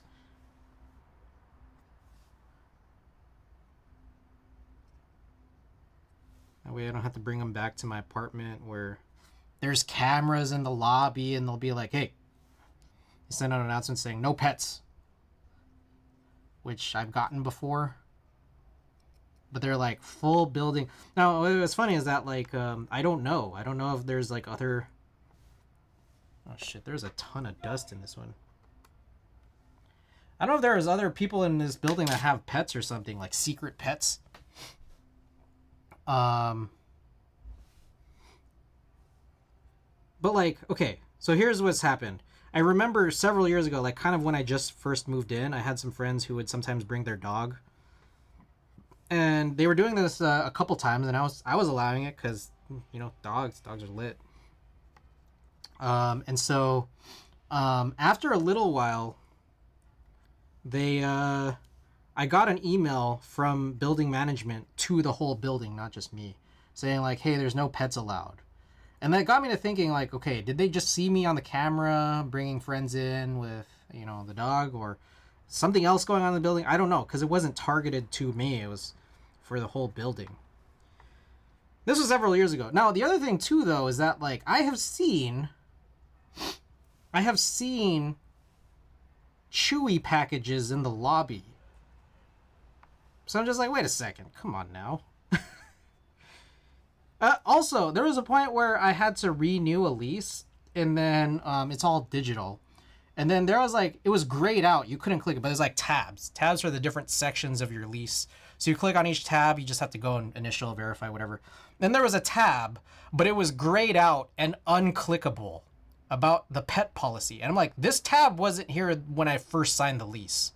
So I was a little confused by that. So I'm just like, wait, is there some kind of allowable situation for pets here that I am not able to take advantage of? I don't know. So I know that there's that, like, there's ESA. So, you know, I could work with someone to get some kind of ESA situation set up. But then I feel like there still needs to be some kind of communication between myself and building management. But if they're already complaining over the stolen electricity, I feel like it's not a good conversation. You know, like I'm not very optimistic about it.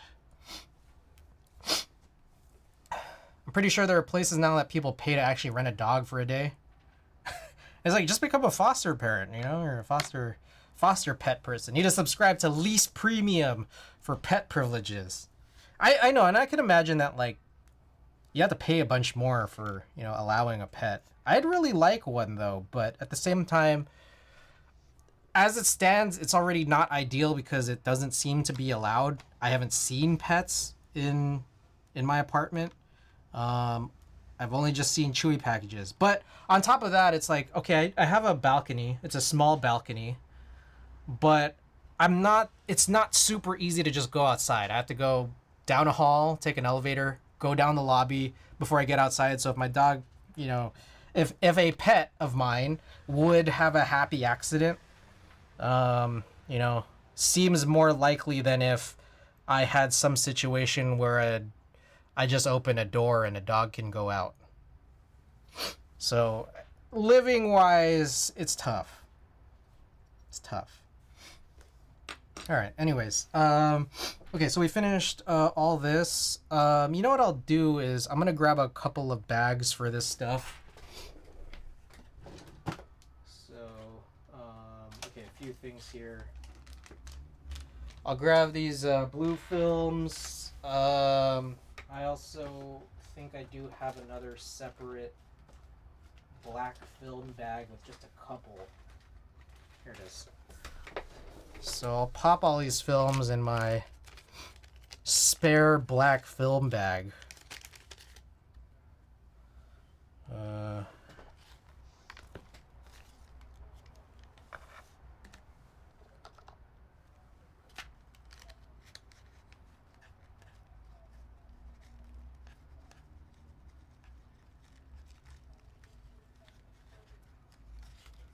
And then I need to get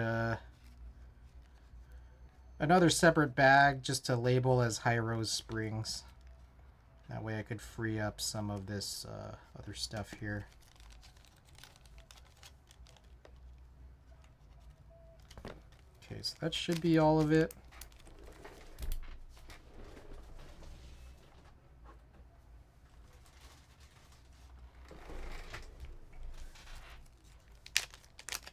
So 62, I have 62 hirose oranges. I thought I had 63, but whatever. I don't care.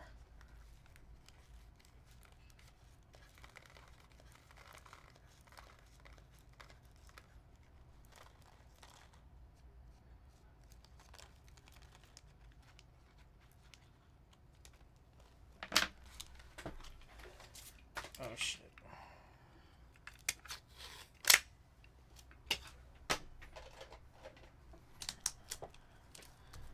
Alright, I'm just gonna put hirose.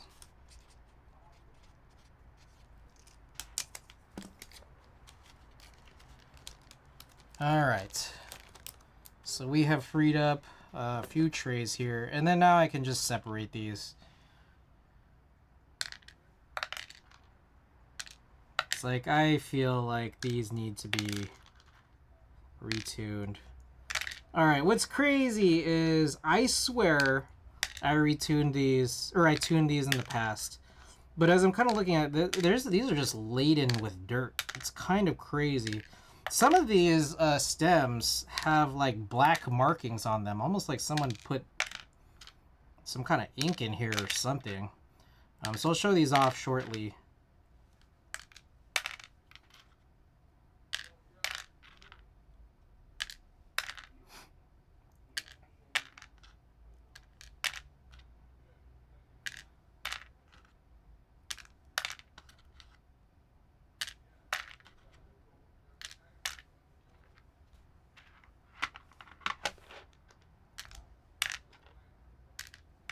Okay, what if I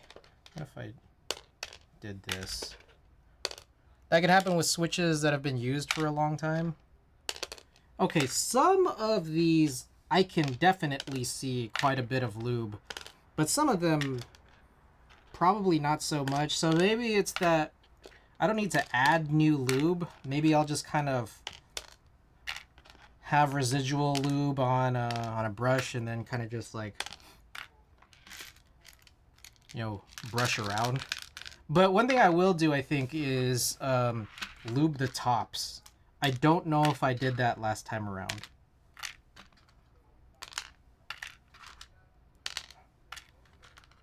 This was like 3 years ago, or possibly more. I don't know.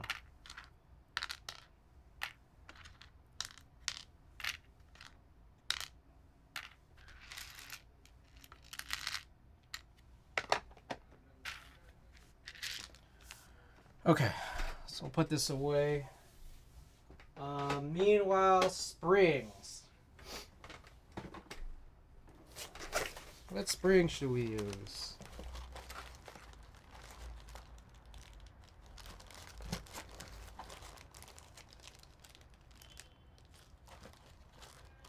Maybe we'll use Sprit. I haven't used Sprit in a bit. Sprit Slow 5. Let's do this.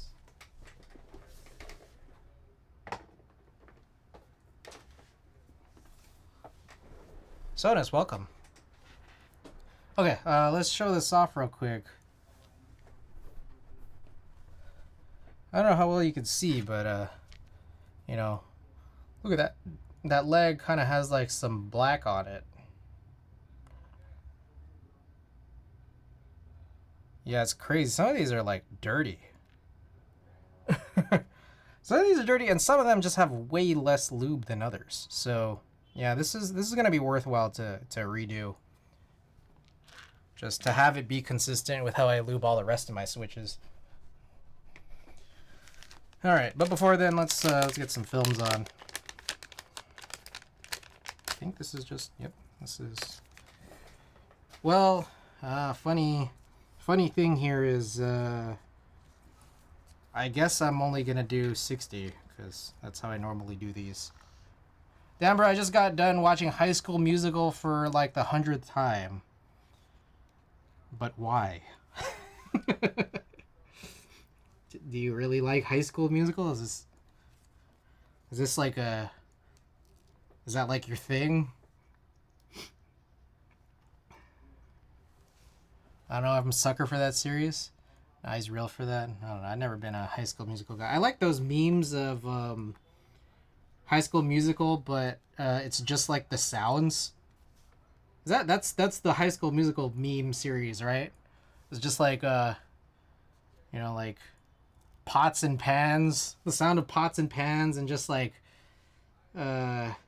gasping for air, and then like feet shuffling. You guys know what I'm talking about? Or am I just sound like a lunatic here? Yeah. Alright, let's see. Let's grab that. Usually the black residue is on unlubed, broken-in switches, but given that those were lubed and unused for a while, I'm thinking oxidation on the leaves. It could be anything because, I don't know. I don't know how well I lubed these last time around. Here we go. You know, I'm gonna get... Fuck, I keep having to do this where it's like I have to cut out random parts of streams because of you know, like copyright, but whatever, let's do this.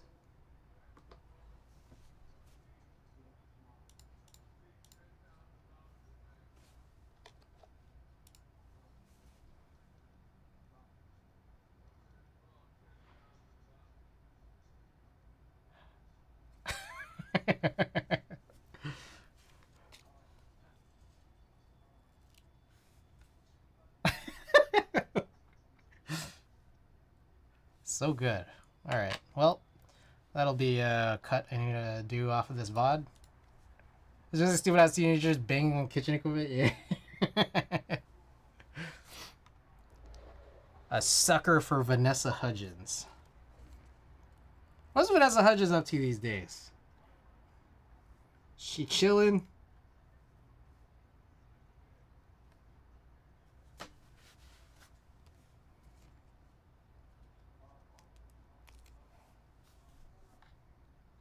I was High School Musical is a Disney Channel or Disney thing, right?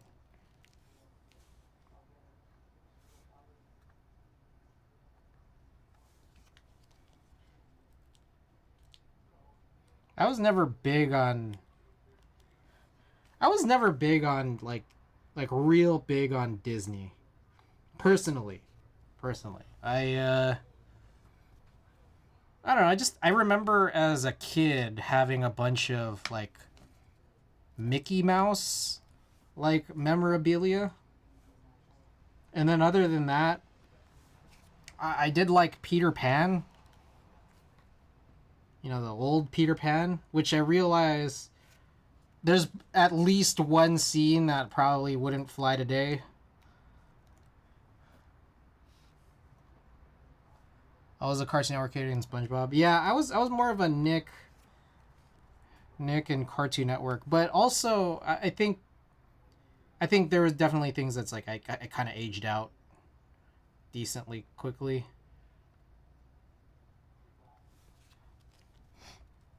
I was big on Hey Arnold. Hey Arnold was lit. Hey Arnold, Rugrats.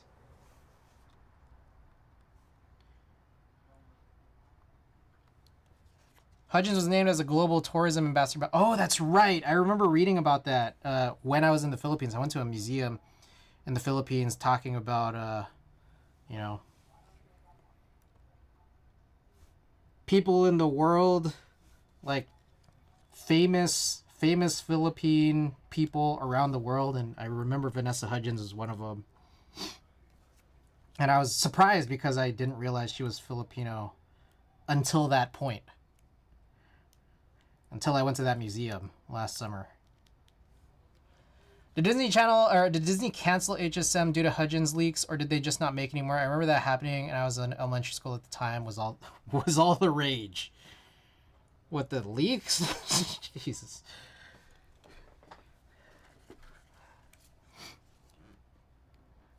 The leaks were the rage, or High School Musical was the rage? I don't know.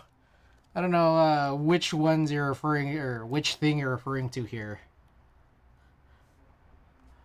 Probably both.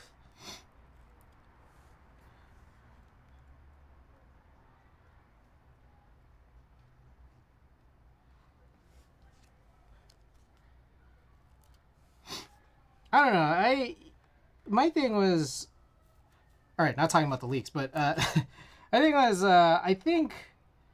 I just wasn't really into a lot of. There was this wave, I think, in the 2000s where a lot of these like kids networks were doing like live action that just had these like very, very unrealistically contrived laugh tracks added to them. And I think I got to an age where that wasn't for me. I think if I were younger in that period of time, then maybe I could have been into all this stuff. So, but I mean, I think I was just a little too old for enjoying that. So, like every now and then I'd catch, it was funny. I'm surprised that Ariana Grande blew up. I don't know. Maybe it's because I think Ariana Grande kind of looks like a child. Maybe that's why she blew up. But I was what were the the other who was the other one? I forget her name. The one that was dating Andre Drummond. I was surprised she didn't blow up bigger. Obviously, she's like somewhat big now because of like her whole thing. Brady Creations. Thank you for the follow. Jeanette McCurdy. Yes, Jeanette McCurdy. So she's kind of big now, but like for not positive reasons, obviously. I mean, she has her books, but they kind of detailed a lot of the negative things of being a child star. But the other one that I thought I thought she was gonna blow up was Victoria Justice. I thought Victoria Justice was gonna blow up, and then I can't believe she didn't, and Ariana Grande did. I was surprised by that. Have you watched Quiet on Set? I have not. I feel like there probably would be things that I didn't know if I did watch it, but I know that I've read about a lot of the stuff in advance, but I still haven't watched it yet. No, it's on Paramount Plus, right? She didn't play into Dan Schneider's games. That's why. I see. Jesus. I want to, but I'm afraid it's going to ruin my perception of Drake. Oh, man. I remember when I was a kid, when Drake and Josh came out, I think that was I did not like Drake and Josh, at all. But, I don't know. It's interesting.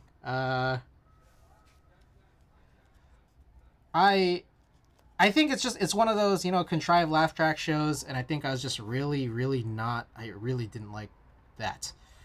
I didn't like when live action, I don't know, they just acted really cartoony.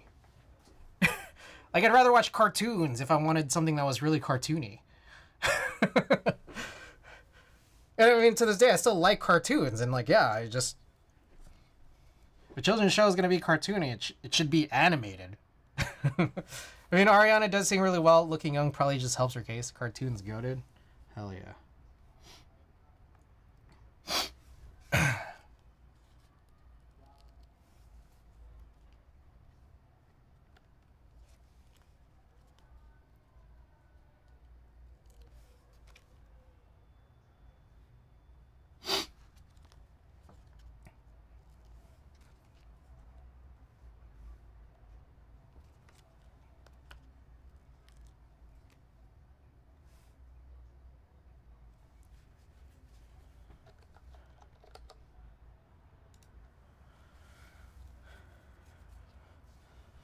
Randy, are you referring to Victoria Justice or Jeanette McCurdy? I started the impossible journey of trying to design a PC case, which wish me luck.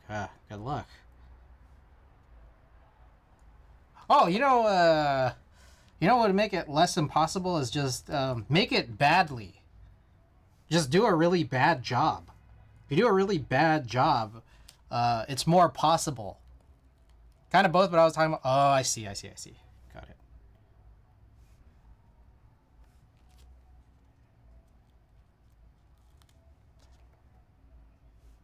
Alright, well, that would kind of explain it.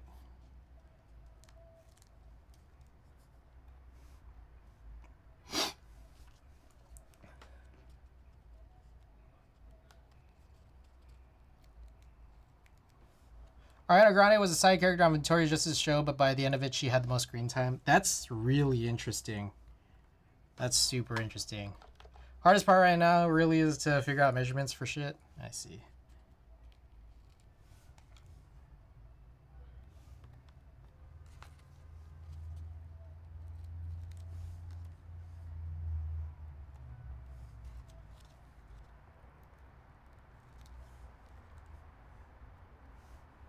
Alright, I think these two I'm just not gonna do.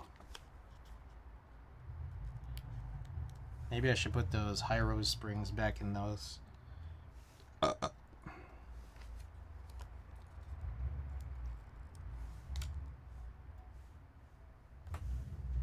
Wait, is it Paramount Plus that it's on? Fuck, what is the streaming service it's on? You know what sucks is that if it is Paramount Plus, I had Paramount Plus for a bit. My brother had subscribed to it to watch all of the newest Beavis and Buttheads. And then he said, "All right, I'm done with it. Are you still watching it?" And I said, "Not really. I finished Beavis and Butthead and Daria. You could just get rid of it if you want to save money." And is it not Paramount Plus? It might be something else, right?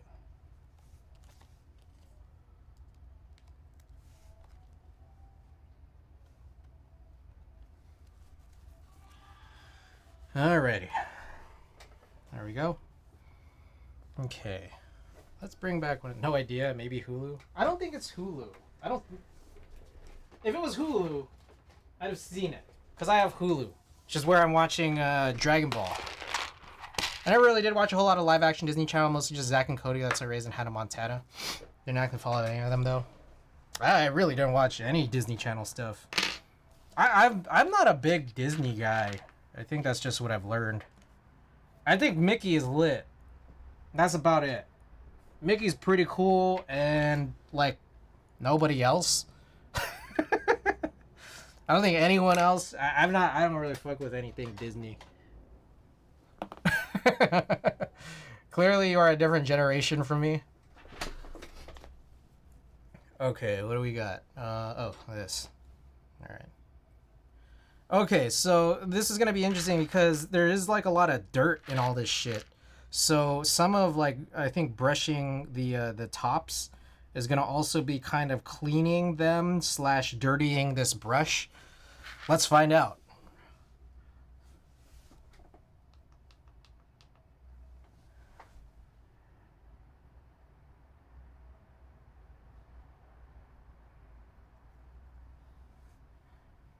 I need this.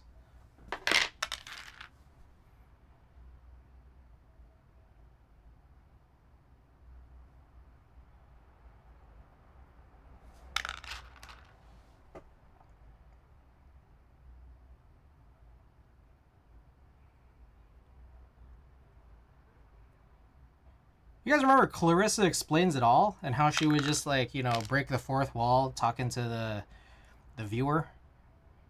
When I was a kid, I used to do that. I think it was because of Clarissa Explains It All.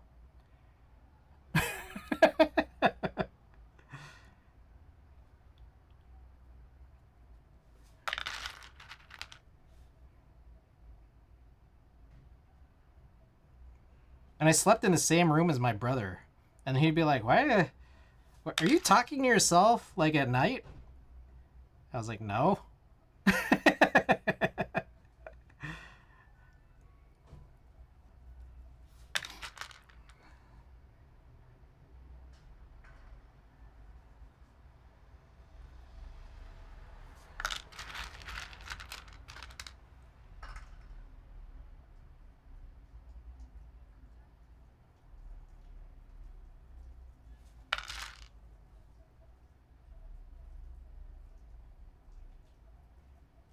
I think there's someone peeing outside. I hear water.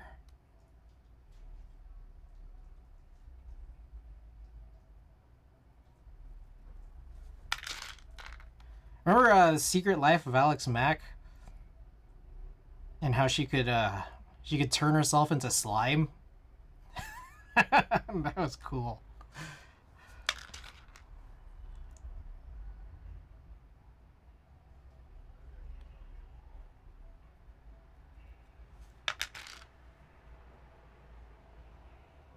All right, real quick. You know, I feel like ASMR is still like a big thing, right? Obviously.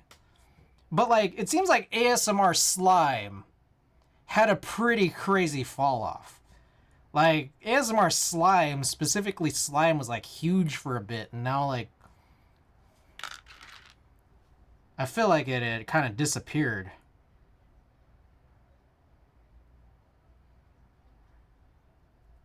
That was like huge like 6-7 years ago. Slime in general fell off a cliff.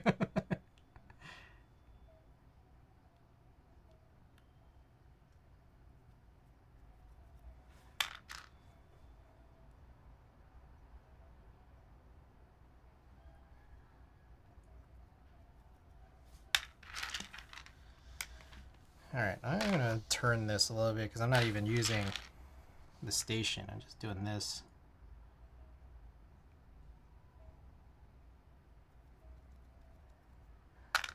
Slime fell off, man. It's like Skype.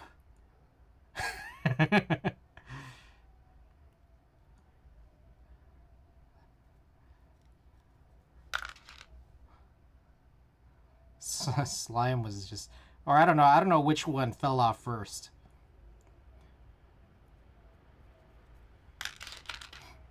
How did we even get here? I don't know how we got to this.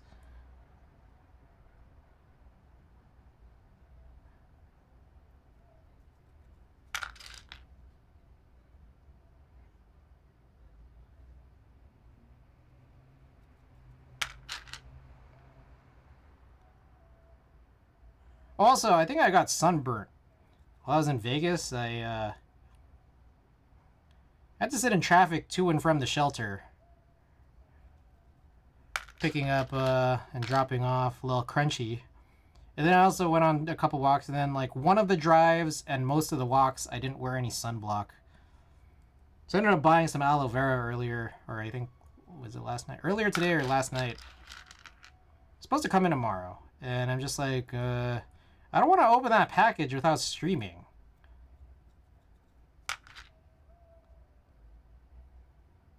So either I'm going to be without aloe vera until Sunday, or I have to stream tomorrow. Something that stuck with me was banana pizza from Doug and liver and onions from Hey Arnold. I don't remember banana pizza. I remember the beets. Was that what it was called? The beets? Something about beets. From Doug. Yeah, okay. A killer tofu, that's what it was. Fuck, yeah, that's what it was. What the hell was that? Was that just like a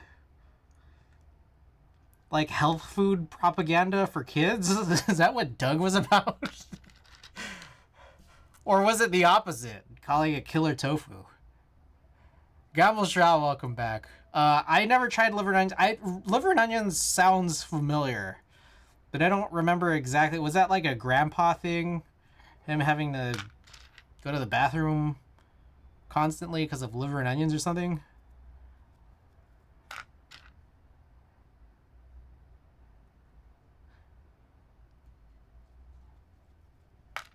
The old homeless guy that Arnold befriended? Oh man, that sounds familiar.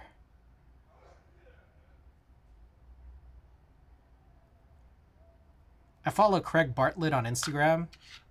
He always like posts about like he always posts really cool stuff. He posts like announcements when like original cells are being sold on Etsy.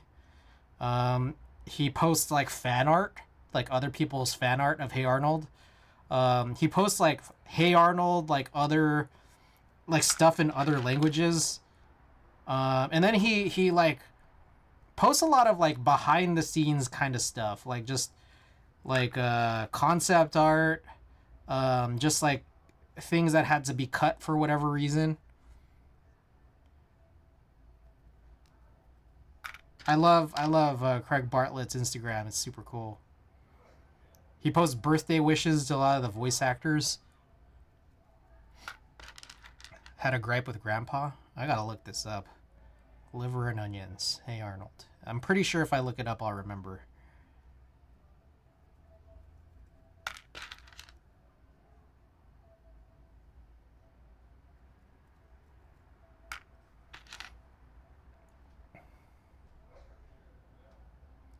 My flight was delayed last night by like 2.5 hours, which is like just the perfect annoying amount of time for it to be delayed by, especially since I worked earlier in the day and then had to work today. I think that might have been the cause of my unexpected long ass nap today. And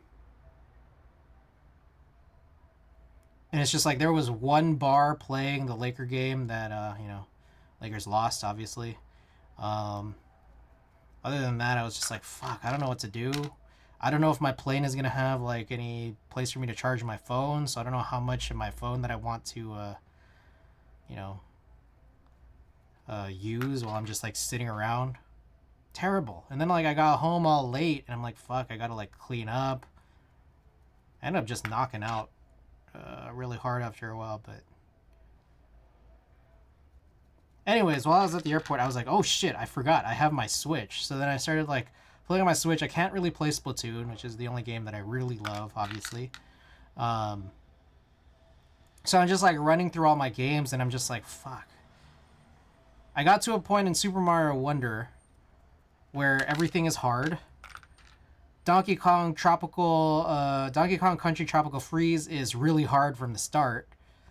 I feel like Super Mario 3D World is hard to play on a small screen.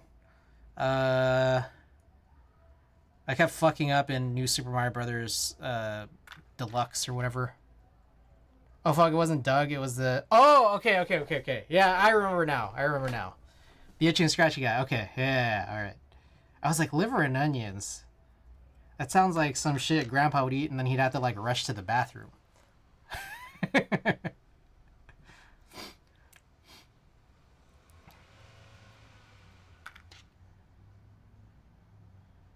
Anyways, I was just like flying through all these games. And like I didn't even open up Arceus because it's just like as much as I loved Arceus, the place I'm at in Arceus is like just grind to get 2 more Pokemon. Or 1 more Pokemon? I don't remember.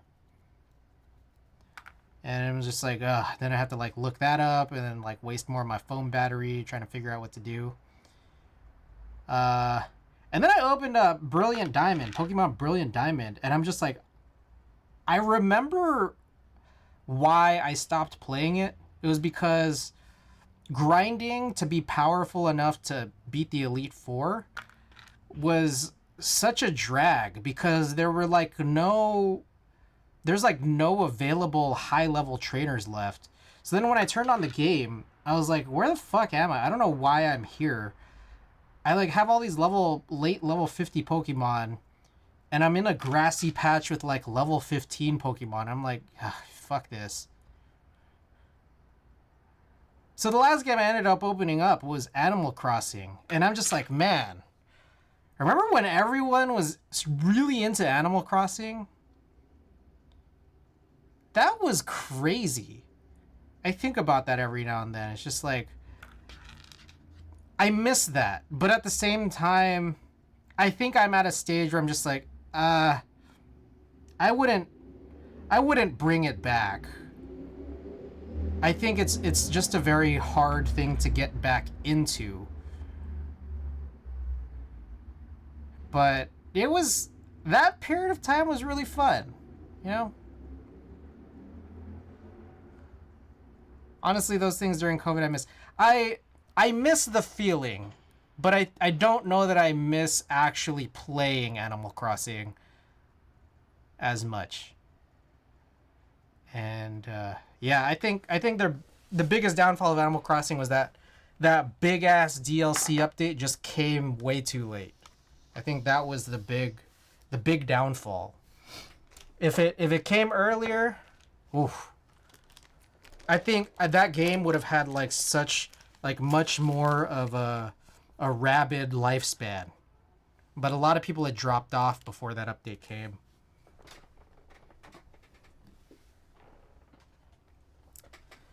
I don't blame them. I mean, it's just like there's only so much you could do, but at the same time, like, man, if it only came earlier. All right, let's do some springs. What time is it? 12:30.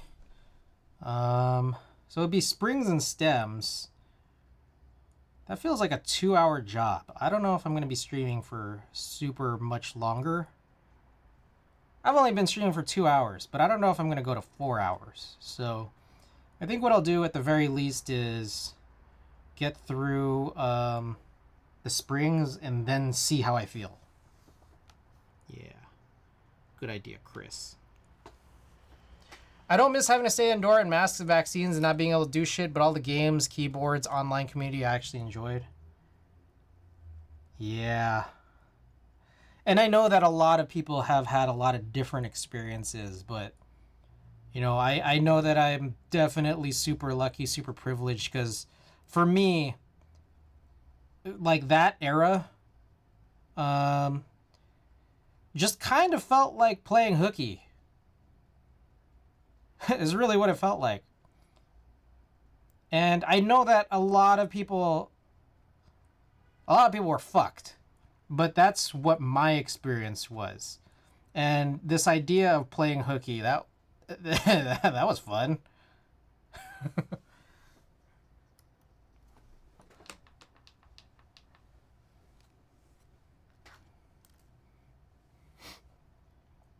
And yeah, miss all the keyboard streamers. Miss getting raids all the time, and then watching like these big raid chains. It's like they'd end up circling back around. I actually miss the masks, less stress from people coughing in my general direction in public. Yeah. Yeah. I mean, I guess for me, it's a little bit funny because I'm just much more of a homebody now. So it's like there's not a whole lot for me to worry about because I'm not going outside super crazy often. I have been cooling it on masks, but like for example, I'll wear masks at the airport and on a plane. I will wear masks when I remember and am in advance of knowing that I'm going to somewhere that's going to be like dense with people. Just because I feel like, it's not going to completely 100% stop transmission of anything. It's not really just COVID consciousness, but just like, fucking people are gross, man. People are fucking gross. And so it's just that like if I wear a mask or if I remember to wear a mask in advance when I go to a concert, like it's, I'll do it. It's a little bit backwards. It's really fucked up because it's just that like I won't, for example, really think of wearing a mask when I'm gonna be around people I know. And there's a reason for this. It's that like, yeah, like I'm probably gonna be in closer quarters with them, and it's probably gonna be more likely that transmission of some kind of illness is more possible. But what I learned during COVID is that it's extremely hard to communicate with a mask on. Like, part of like communicating verbally is, in my opinion, I think a big part of it is being able to like not only just hear someone with your ears, but also to like kind of lip read. Like those two go together. And when you take away that aspect of it, communicating's really hard, man. Like, try talking to someone when it's really loud. Like at a concert with a mask on. It's not super easy.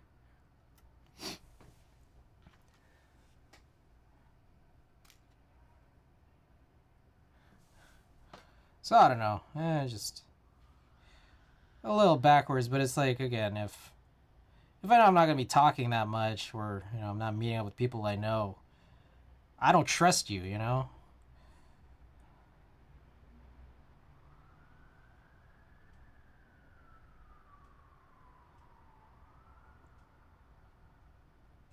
And yeah, I'm still pretty conscious of just like people coughing in public. Just like, ugh, gross.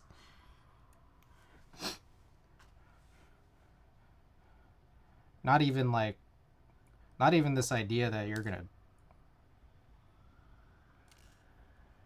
gonna put me at a risk, like a health risk, but like, you're kind of fucking disgusting. You're kind of gross, dude. I don't understand how people could just be so gross.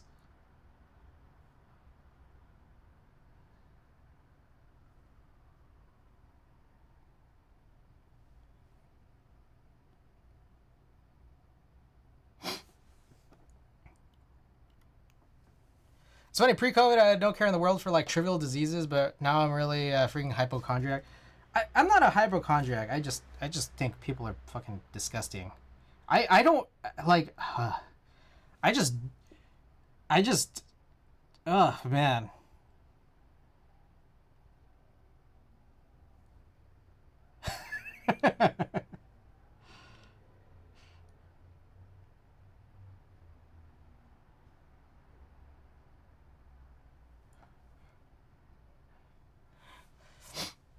During COVID, I was convinced buffets would never be a thing again, but they're even more popular now. Maybe I miss soup plantation. That's slash sweet tomatoes, bro. I think I fucking the first time I got COVID was because of a buffet. I got COVID pretty late. For the first time pretty late, and I think it was because of a buffet. That's fucked up. I think they're supposed to be opening up soup plantation in a couple of very limited locations. I think there's supposed to be one in SoCal somewhere. Man, it reminds me of that one time I lent my phone to someone just to make a call who came back and it's just covered in spit and they didn't even try to wipe it. Ugh, God. So gross.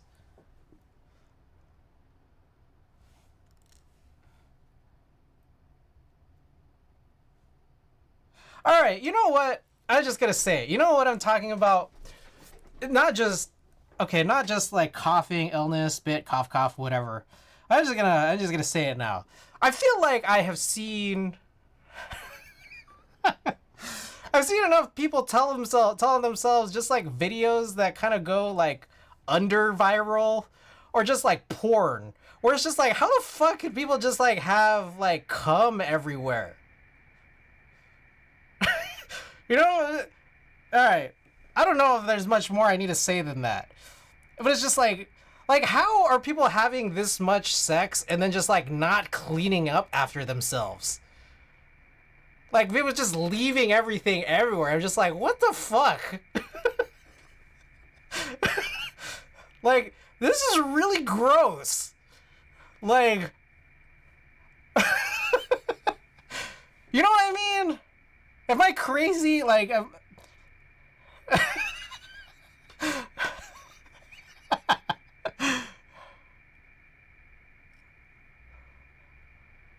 don't know. All right, maybe you guys are not watching some of the same content. Yeah, Clex, that's exactly what I'm referring to. It's just like, what the fuck? Like, why are you asking me what the fuck when you should be asking that to the world? I'm not the crazy one here.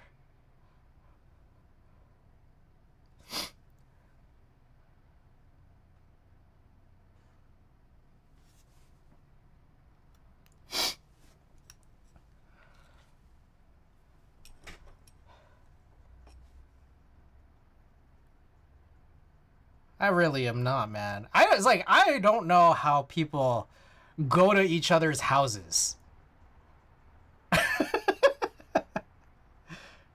How do people go to each other's houses? It's like really gross. I don't know, dude.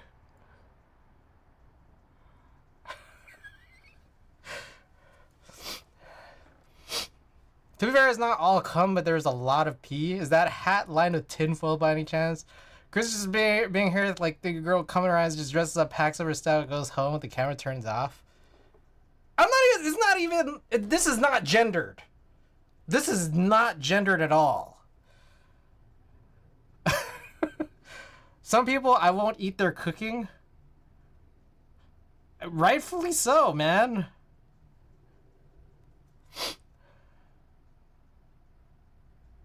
My house is pretty damn clean. I just got all kinds of new patio furniture so folks can hang there. I don't know. I think, how do I put this? Like, I will hang out with people. But it's like all of this is like in advance in my head.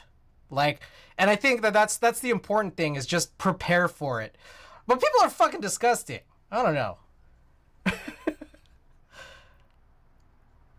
I don't know. It's just hard to trust. Very hard to trust. All right. Okay. Like, here's just for example. Like let's just talk about this.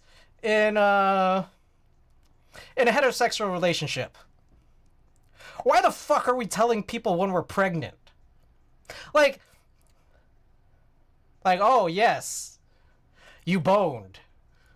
When did that happen? Should I be worried about what I touch? You know? What? Why is that a thing?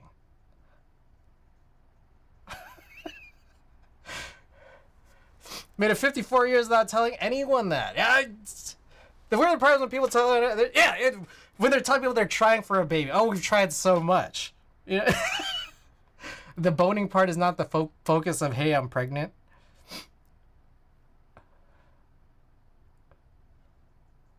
I don't know, man.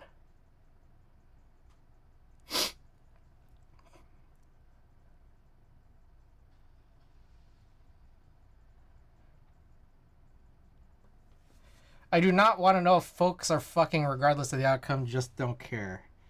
Okay, so here's my thing. The spread of media in general, not just social media, but like, just media. Like films, TV shows, whatever. I think that we are lucky / sheltered from the fact that, like, very, very explicit content doesn't get spread in that way. But then just, like, look on the internet for a little too long and you realize, like, people do some weird shit.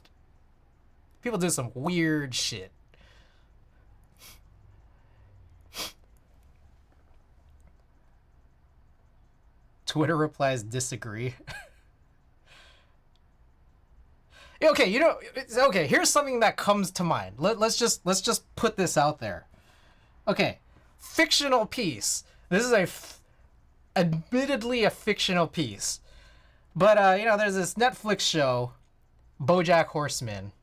And like sometime in the 4th or 5th season, Princess Carolyn is trying to get pregnant with Ralph Stilton.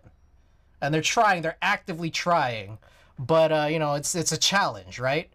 Apparently at some point they're both in a car speeding home because Princess Carolyn knows that she's ovulating, and because they're speeding, they get pulled over by a cop, meow meow fuzzy face, and she's trying to rush him to like, hurry up, give me my ticket so I can continue speeding to go home.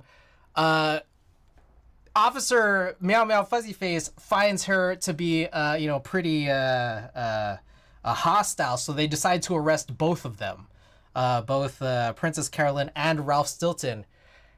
Then they just start boning in the police car. Look, I know it's fictional, but the thing is, I can see a definite reality where in the 300 million people who live in America, this has got to happen, you know? Like, there's a lot of people here, and a good amount of us are super gross, you know? And I would say that's probably also not limited to America, probably the world. And yes, you can't make this shit up. This has probably happened, you know? This has probably happened. This just doesn't really, like... Yeah, I mean, Klex is saying you don't have to look for that long. But it's, like, also that, like, if you're not looking for it, you wouldn't know. But... people are gross, dude.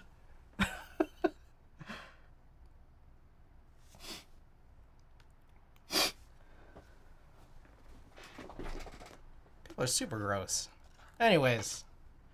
That's why I'll sometimes wear a mask. And also, I don't go out very often. Here roamed adultery internet and then thought, how deep can I get in this rabbit hole just for the sake of personal research? I try not to. I'm not saying that that hasn't happened. But, you know, I try not to waste too much of my time. There is a truth behind, you know, ignorance is bliss, you know? There is.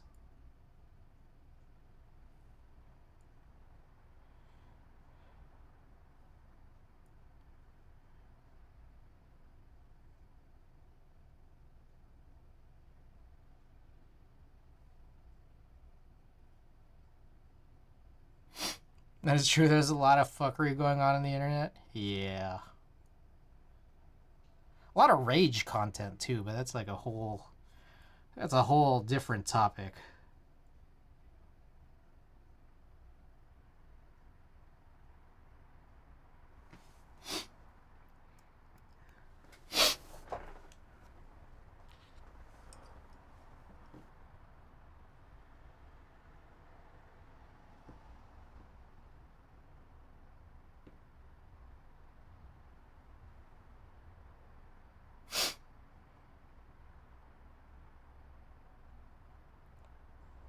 Okay, but am I the asshole? Wait, what? I missed. What?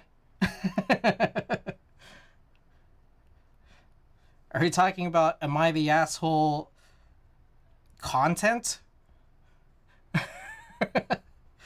Because, yeah. Then there's like, yeah, I know. There's a lot of stuff where if it's just written, it seems very fake. But then there's a lot of stuff where you could visually see some bullshit going on.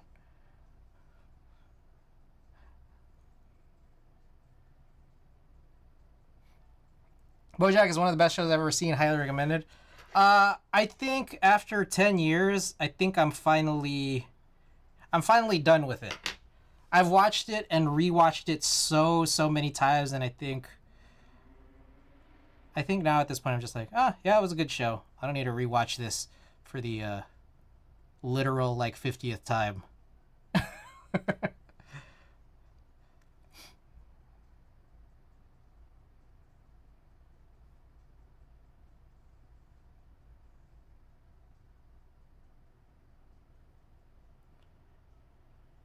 I don't need to rewatch it or more of it before what it was. I thought it was, yeah, it was a good show for sure.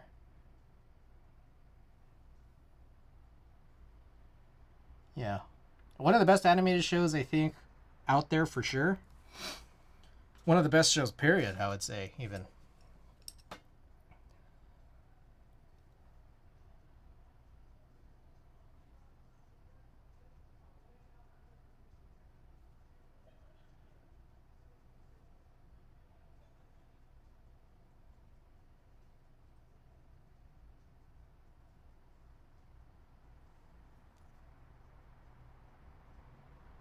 But yeah, I've been watching Dragon Ball. I think I have two episodes left in the Cell the Cell arc. Uh, Anybody here not down with Dragon Ball Z spoilers? If so, well, I guess mute. Anyways, like I mentioned, I've seen Dragon Ball a lot, or have seen a lot of Dragon Ball content from when I was a kid, even though I never got past Frieza. So I've been watching Cell for the first time, like in its entirety, rather than just clips and reading summaries and discussions online, like I was in, late '90s, early 2000s.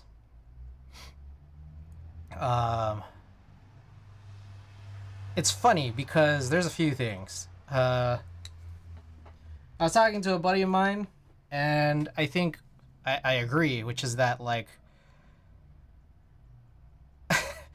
the Cell Saga is incredibly ridiculous.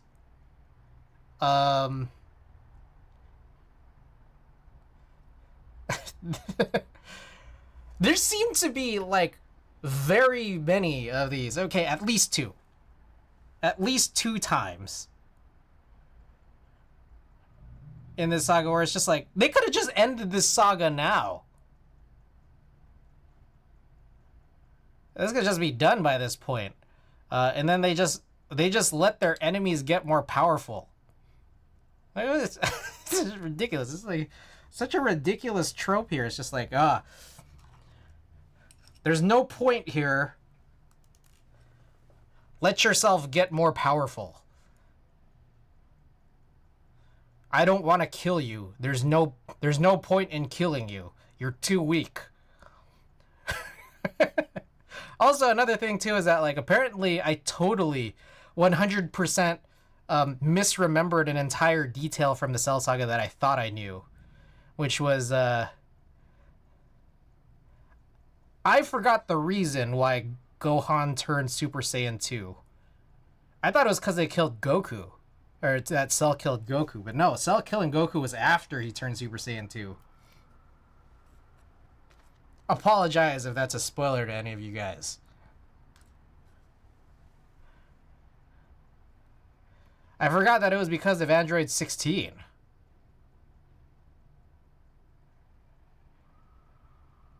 And then I forgot what my impression of that was when I first learned about it 25 years ago. Was my impression that Gohan and Android 16 were friends? I don't know. Totally misremembered. Also, they never once at least in Kai, they never once call it Super Saiyan 2.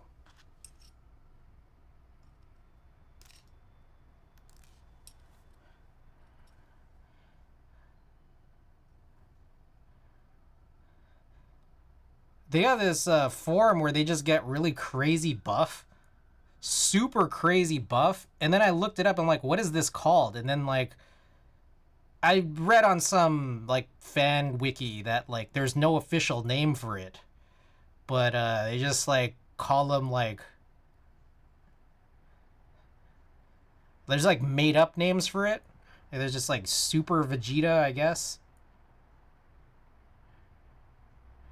Or there's, like, someone called it Super Saiyan 1 Grade 2, which sounds like some made-up shit.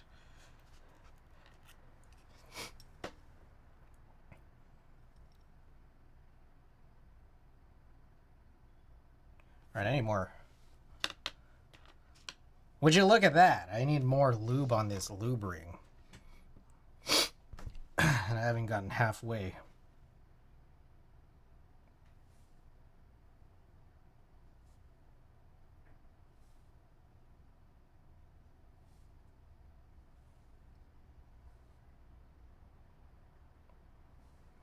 Alright, I'm putting a lot. Hell yeah.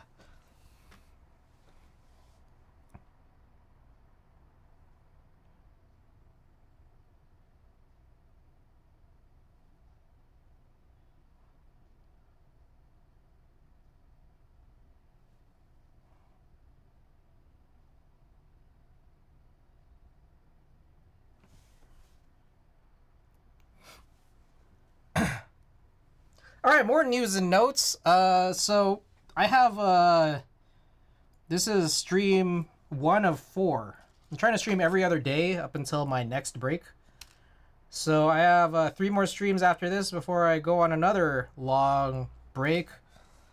My thought here is there's a chance I just do switches for all 4 streams. I don't know how exciting that'll be. So there also are some other options, which is I could work on a t-shirt design maybe next stream.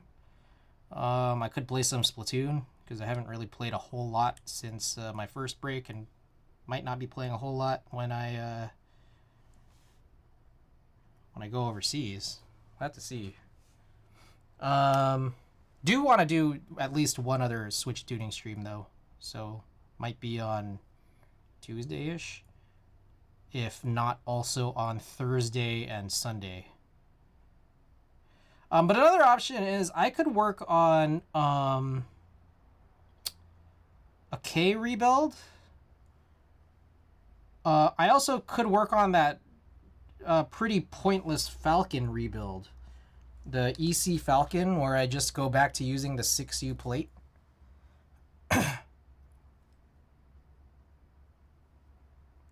So those are some options as well. What do you guys think?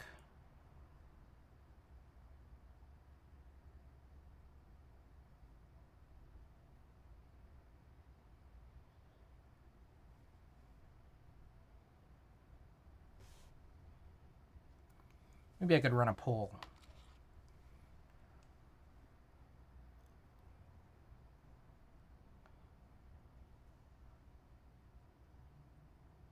I wonder by the time I get back in May, how many boards that I could potentially have lined up.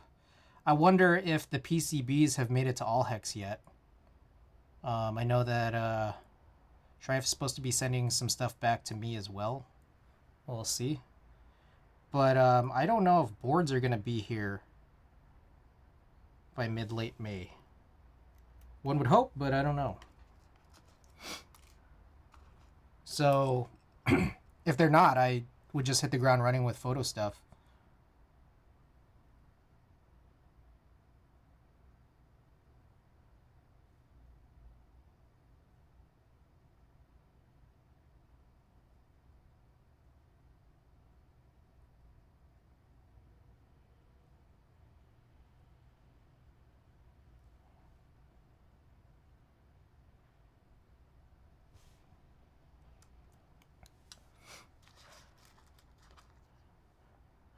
I still need to book some of my other flights. I still need to book a flight from Taipei to Hong Kong, which I'm realizing is kind of...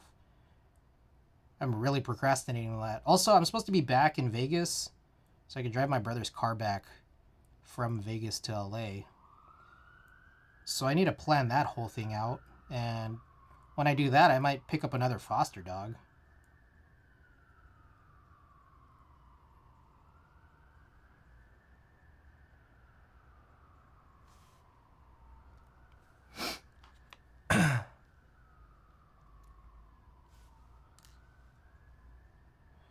I've been continuing to avoid ordering a whole lot of packages.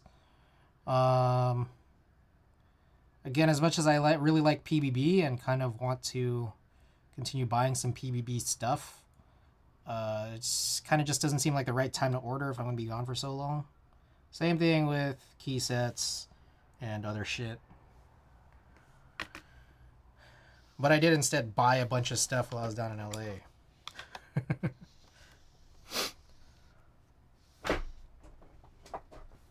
I'm thinking maybe there's a chance I might possibly try to get a tattoo while I'm in Taiwan. You guys think I should do that?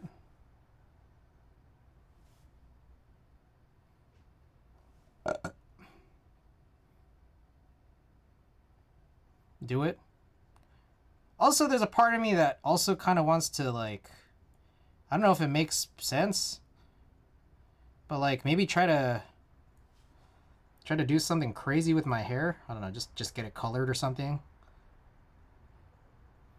I don't know if that's another thing worth doing in either Taipei or Hong Kong.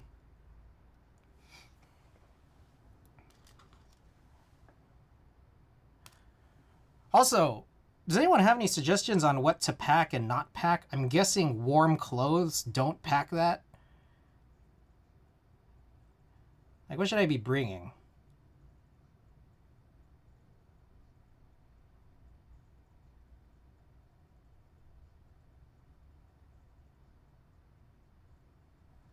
It's absolutely hot as fuck right now. Well, one thing I'm... Okay, I don't know if I've ever explained this before, but,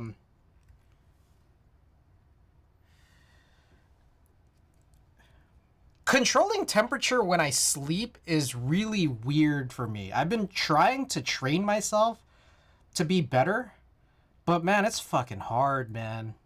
Like, so I used to kind of have this thing where it's just like no matter what, I kind of just need to wear like long sleeves and pants and socks when I sleep. And I've been trying to train myself out of that. And I think I've done an okay job where I don't necessarily need sleeves, like long sleeves, if it's not freezing cold.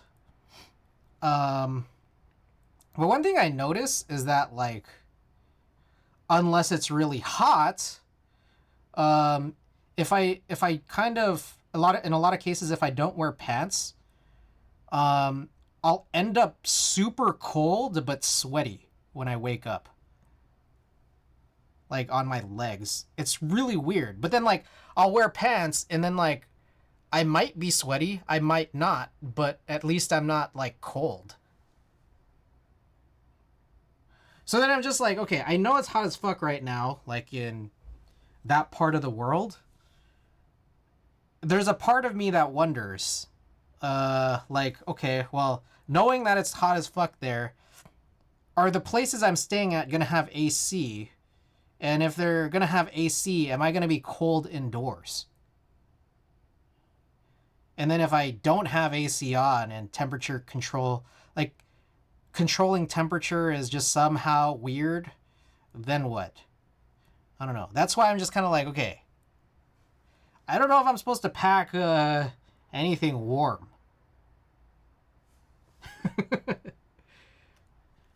I recognize how ridiculous all that sounds. I know.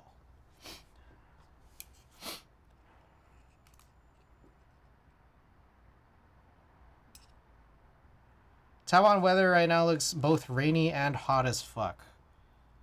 Okay.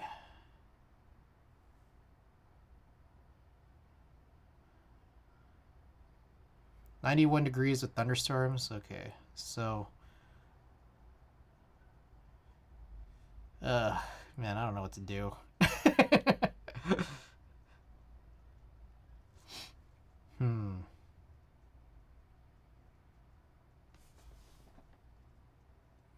Also, anything I should or shouldn't bring while I'm there?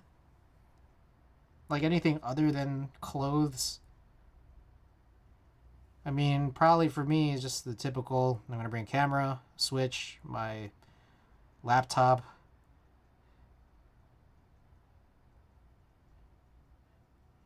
I don't know if I'm going to bring a dock, though. Maybe I should probably look for one of those, like, portable docks.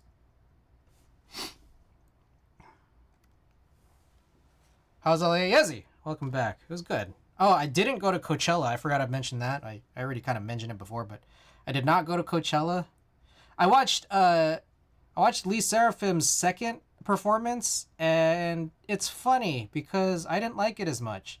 Apparently, there were enough people complaining about their sound on the first one. So let's go back here. On stream number 1, which that's when I was out because of my internet issues, week 1 for Lee Seraphim. You could hear them, but because of that, a lot of people were complaining that they're not good at singing. And I kind of get it. But also, I think there's this reality where basically every performer in existence at this stage in 2024 pretty much uses like some form of auto-tune. And it's a matter of trying to tune voices properly without making you notice that there's some kind of automatic tuning, auto tune. And what I think had happened in week 1 was there was just no auto tune. Their audio team, their team of engineers just didn't turn on their auto tune. So a lot of people complain. It's just like, why do they sound so bad? I'm pretty sure that's the reason. People were complaining about their lack of vocal talent, I think.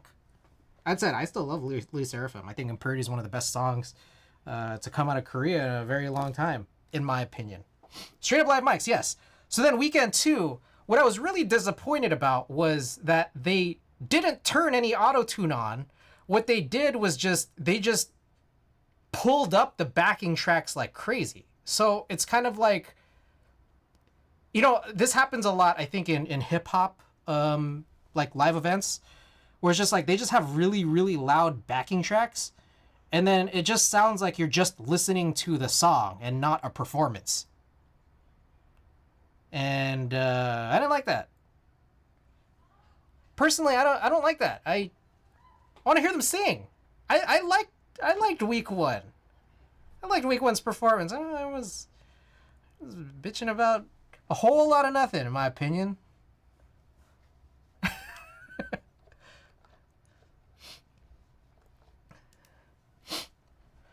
The other day it was 104 and 92% humidity. Oh my god. That's just swimming. That's just ocean. This is J Live Mics. They sound bad because they're dancing and can't hear themselves. K-pop is also much less about the singing as it is the whole performance. True. A lot of K-pop performances is just the backing track. Yeah. Anyways, yeah. So that's what it was. LA is good. Watched that second Coachella stream. Went to a bunch of streetwear places. Bought a bunch of stuff that I showed off a little bit earlier. Watched the Lakers lose a bunch of times, which is very sad. What else? Bought a bunch of Pokemon cards. Wasted a lot of money while I was down there eating and buying all this shit. Here's another thing. This probably interests very much none of you. But for those of you guys who don't know, I tried to go through all of my promo spam emails. And there was a period in like 2017, 2018 where I was fucking on it. I was on it like I was at inbox 0 on all of my promo spam. But since 2018, it's just too much promo spam, too much signing up for shit. My email's getting passed around like I don't know, hot potato. And so it's been pushing a boulder up a mountain trying to get back to inbox 0 of promo spam. But I was able to knock out like 1,000 out of 10,000 during my LA trip. 1,000 out of 10,000, so I'm down to like 9,000 something. So it's interesting. It's interesting for a lot of reasons because let's put it this way. I'm gone, right? I'm gone on this little break for myself, right? And it's like it's good to get breaks. As much as I love streaming, it's like I think you need to kind of have like a sort of mental break in order to keep yourself going and not get burned out. But also I noticed that when I'm taking a break, there's a lot of nothing periods. I do not know how people, to this day, I'm 33 years old right now, and I think I have less understanding now than when I was half my age about how the hell people spend time. I don't know how people spend their time. So it's like, for me, I'm just noticing that like if I'm taking like a break from things, I'm like, what the fuck do I do now? So, a lot of my time is just like sitting around and I'm just like, all right, I guess I'll catch up on emails.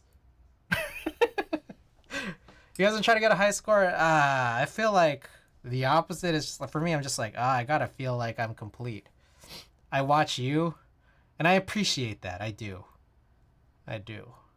It's like I always got to try to find something to do, and I think like Dragon Ball has kind of been filling a void here. So like I watched a bunch of Dragon Ball while I was you know, not a bunch, but it was a bunch. Like I know that people can fucking shotgun a lot of TV or anime or whatever. To me, it's a lot. Like I got through like I don't know, like 15 episodes while still also going out and stuff. But like 15 episodes during my downtime, I feel like pretty good. Early in the stream, you said you didn't want to dox yourself with your age now. No, I'm fine doxing myself. I'm 33. I was talking to Randy. I was like, because I know how old I am. I think Randy knows how old I am. And I was saying, like, I didn't know how old Randy was. You don't have to reveal. I don't want to get into a doxing situation. For Randy. But yeah, no, I'm 33. I guess I just didn't say it earlier. Sorry, I apologize for that. Yeah, no, that's my fault. I should have explained that better on my end, but also I guess it's kind of funny because I guess you didn't know. Or I guess some people here might not have known. Whatever she wants me to do is what I do.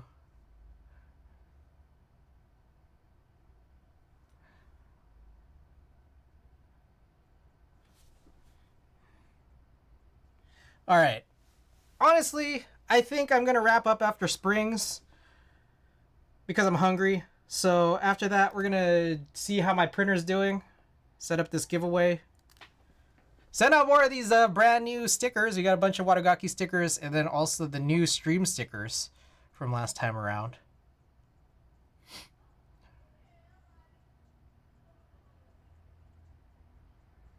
And then I'll probably, I don't know, maybe, don't hold me to this. I might stream tomorrow just so I could open up that aloe vera package. I might stream tomorrow. Small chance. Let's put it at like a 15% chance of stream tomorrow.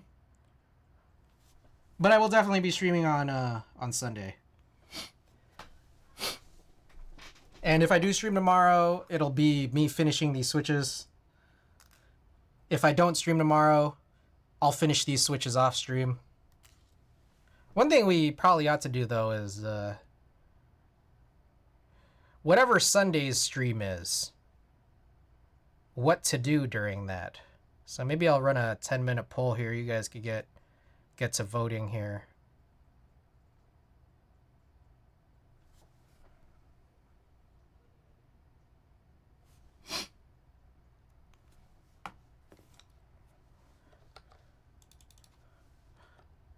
Poll.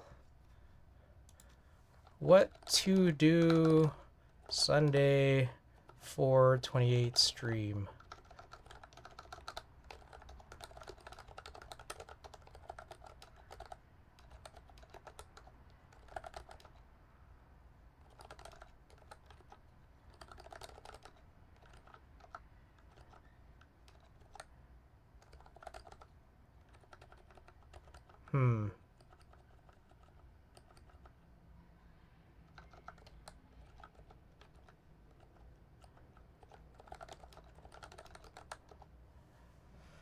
What else is it again? Oh, shit.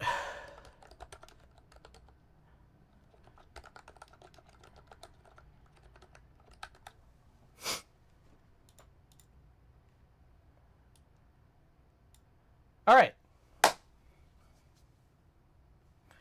Poll is up. Long poll. Let me know what you guys want to see on Sunday.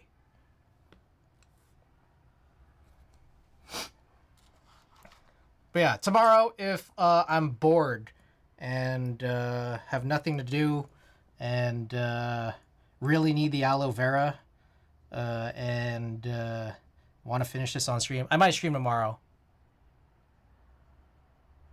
But Sunday I'll definitely be streaming.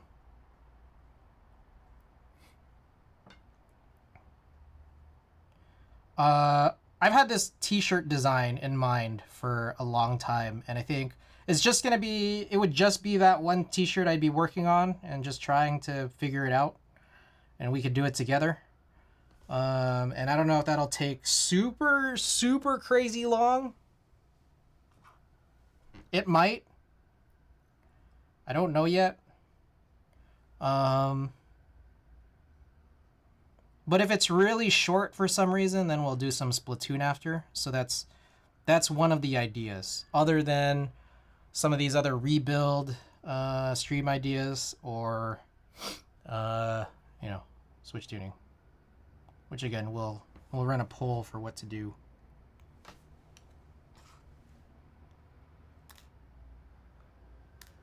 Oh,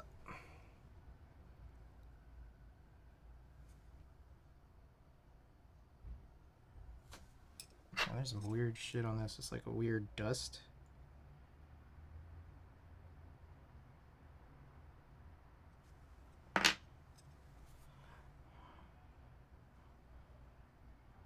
Also, I am really liking this Taycan. I don't know what it is between the PBB domes the PBB parts, or I like the Pro 2 domes, or the actual construction of the Taycan itself, or just whatever combination of them. But I am a fan of this Taycan. It's a good board.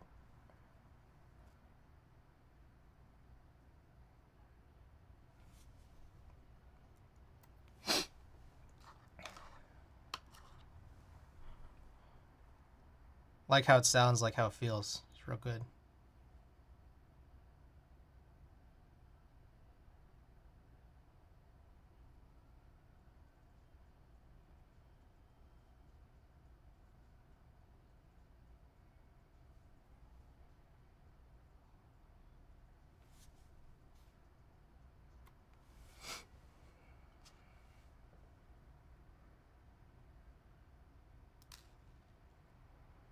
Get your votes in, guys.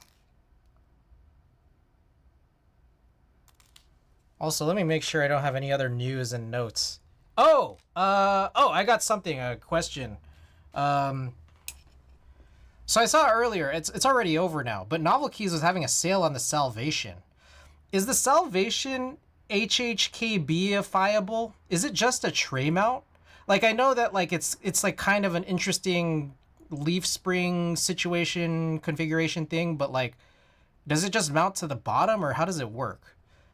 Can I just get a plate cut that blocks the corners? Anybody here know? What I do know is that like the X60 V2, my favorite board that I've most definitely been received. I don't know why the fuck I bought that shit, because it's not even really nicely HHKB-ifiable. It's very sad. The idea for the X60 V2 is that like there was no HHKB because of where the I think the screwlessness of the design was supposed to work. So if you did try to cut a plate, you just see exposed screws. It's really stupid. Now, okay, so Klexus says just tray mount with leaf spring so you can get a plate cut. Okay, so I blew my opportunity then. Unfortunately, because I think that sale is over. So the second question is, can you just use any PCB with it? Because they were doing some kind of deal where it's like the case was cut down from 305 to 200, and then the PCB was cut down from like 70 or 60 to 50. It doesn't include PCB, so you could use any PCB. Because there was like a really cool finish. I don't know if you guys have seen it, but yeah, I blew my opportunity. Let's show this off. Unless it's still live, I doubt it. I think it's just standard GH60. Okay, check this out. Configure yours. So yeah, this is 305. But yeah, there's this copper slag one. It's just like, what the hell? That looks crazy. What the hell? 65 has a polycarb version. Salvation also sale on Ashkeeb cheaper than Flash. Oh, is it? How is shipping to the States from Ashkeebs? Is it not terrible?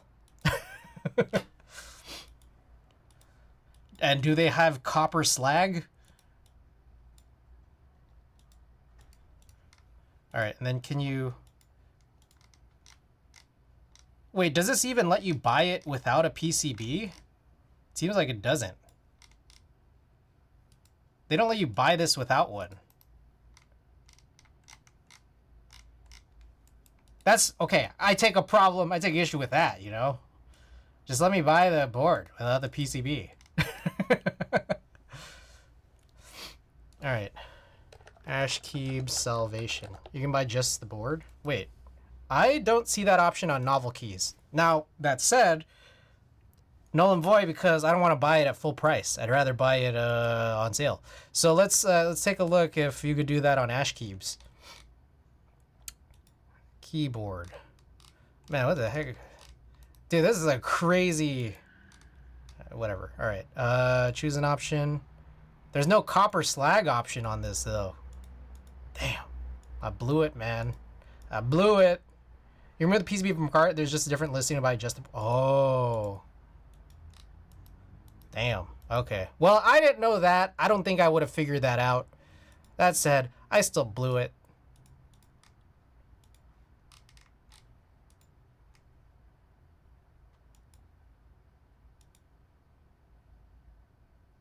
That didn't work. That didn't work at all.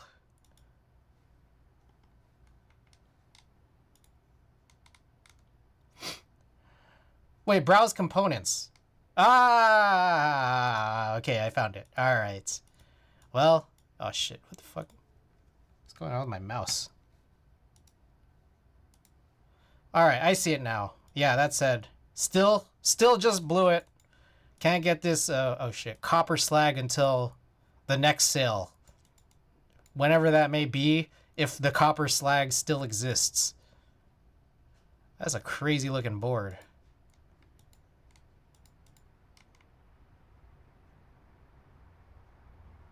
Damn.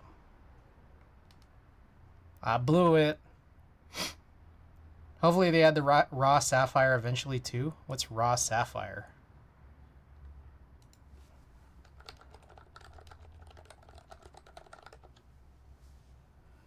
Okay. Oh, was this done by Space Cables? The texture, or how did they do this? Where's oh. Oh. For the 60. Oh, Salvin did it. Okay, got it. Makes sense. Interesting. Okay. All right. Well, think about it next time. I'm not going to spend a whole lot of time looking for copper slag salvations when it's not even its own HHKB. But should another flash sale show up, then maybe I will. Oh shit, why did I do this?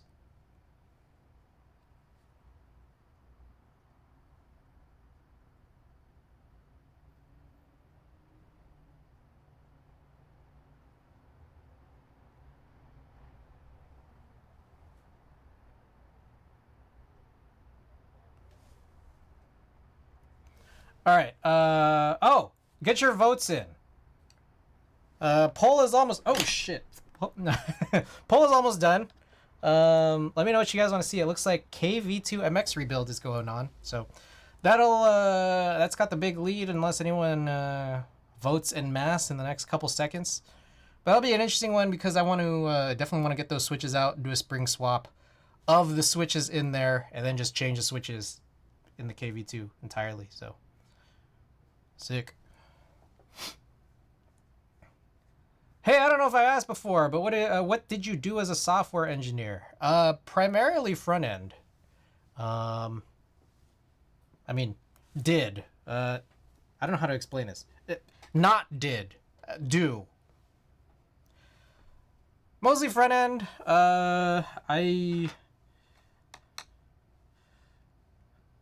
For work, I am probably after my break. I don't really talk about work that much because, I don't know.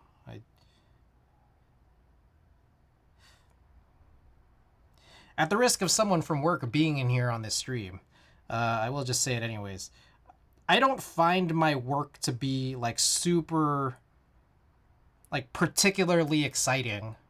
If I'm doing anything software related that's worth mentioning, it's stuff that I do personally, like the stuff I do for my chatbot, or my ticker down below here, or my personal website, which are my primary personal projects.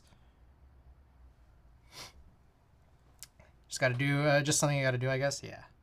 But yeah, I mean, anyways, for work, I after my break, I'm gonna be moved to working on some API development. So I don't know. I'll just, when you ask me what I do as a software engineer, it's typically what I'm asked to do. And typically I'm just working in JavaScript. Yeah, JavaScript is the most. Yeah, bitter seeds, no worries. Alex is building his one tomorrow, his KV2 MX.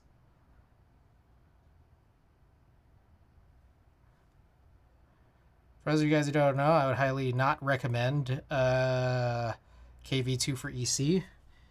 KV2 for MX, still kind of up in the air. I think I just chose really not good switches for the board. So as soon as we rebuild this, maybe I'll have a more positive outlook on the KV2 when it comes to the MX side. No, is redemption. Oh, I see. The redemption. Got it.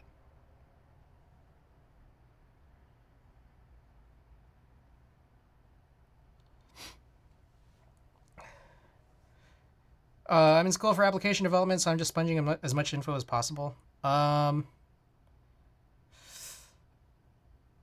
It's funny because it's just like I don't know that I don't know that I'm someone that can really give like super great career advice, because it's like I only just have my perspective, and I don't know if my perspective is super emblematic of where the industry might stand. Like my thought here is just that, like, I like JavaScript. I like the idea of web applications. That's what I can build. That's what I know how to build. And it's like decently fun for me to actually do. I don't know that I could tell you like, oh yes, this is what you should do. I don't think that that's something that I am equipped to tell you is good career advice. But you know, I think the big thing is just, yeah, find what you enjoy. It's pretty generic advice, but I think it applies if you're looking at like software as a career. Is figure out what it is you like and what you want to do.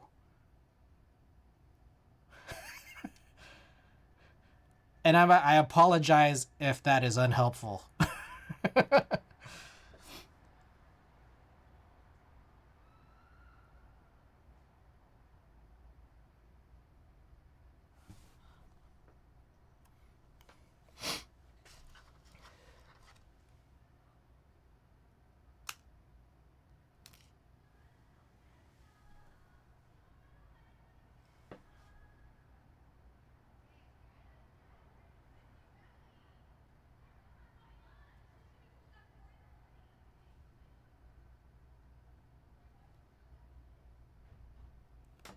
Okay, this is the last spring actually, and then we're gonna do a spacebar spring. This is 68, slow 5. What do you guys think I should do for the spacebar? Quick one, quick. First one to say it. Should it be a 75 2-stage or a 90 2-stage? Quick! Quick, before it's too late.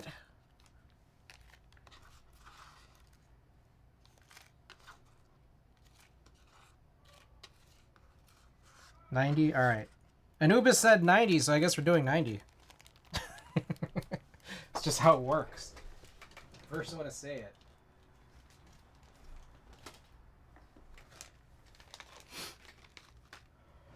it. All right, and then we'll do one stem. We'll do one stem, and then we'll work on a print.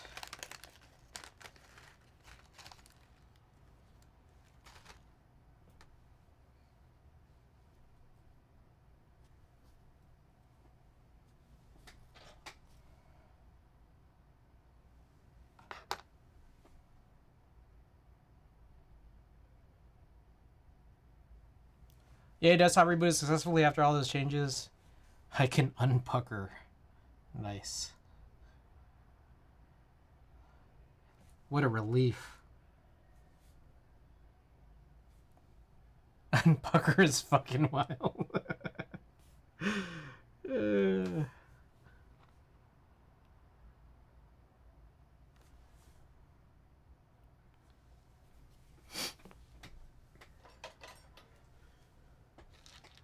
Alright, so I'm gonna grab one of these crazy ones here. Whoa, that's lit. This doesn't even work on these clutch pencil style holders. I need to use the jewel grabber. That's funny. God damn it, now I gotta find one. You couldn't waterboard that out of me? It's puckering time. The fuck? Yo, I definitely have like at least 2 of them. Where are they?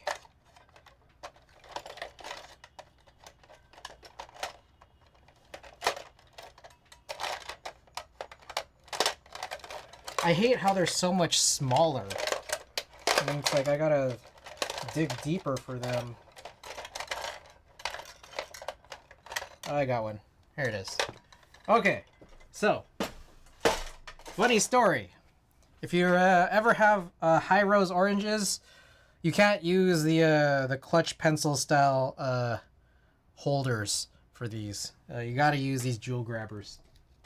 It's too the overall radius is too thin. All right, so there's already lube on this brush. There's already lube on this stem, but I'm just gonna push it around and also see what happens when I touch all that black stuff. Oh shit, there's too much on this. I am getting an auto mod for that message. Savior. Thank you, Randy, for permitting that. Yeah, the term was I fucked my.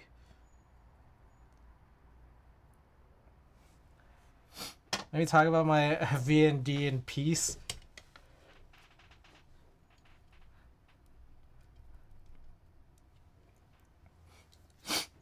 I killed my Manjaro installs, so I figured I'd try another ARC derivative after 7 hours of installing and tweaking. 90% there.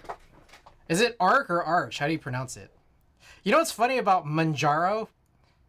I don't know anything about Manjaro, but one of my favorite rappers' name is Killy. I love Killy. Killy's so good. I don't know if you'd like him, but I like Killy.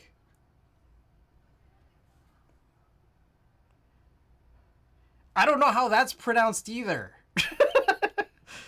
Arch, like... I don't know. Chicken? Okay. Arch like chicken. Not arch like chasm.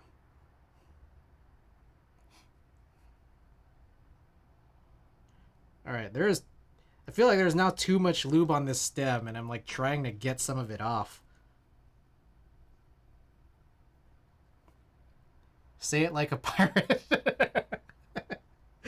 The CH is what I'm wondering about.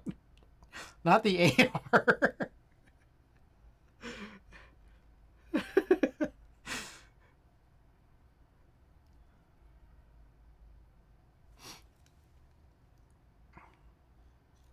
You know what I think about a lot is that one episode of Archer where they're trying to figure out if Archer is saying N or M. And then he says like, You know, it's still like all like like Nancy, and then they're like Nancy. So they thought it was an N, and then it was M. He said Mancy. It's not pronounced like Arc. Yeah, Archer without. Oh yeah, probably Archer would have been a better. And then afterwards, when they realized it was an M, you know, they're just like, why the fuck would you say Mancy?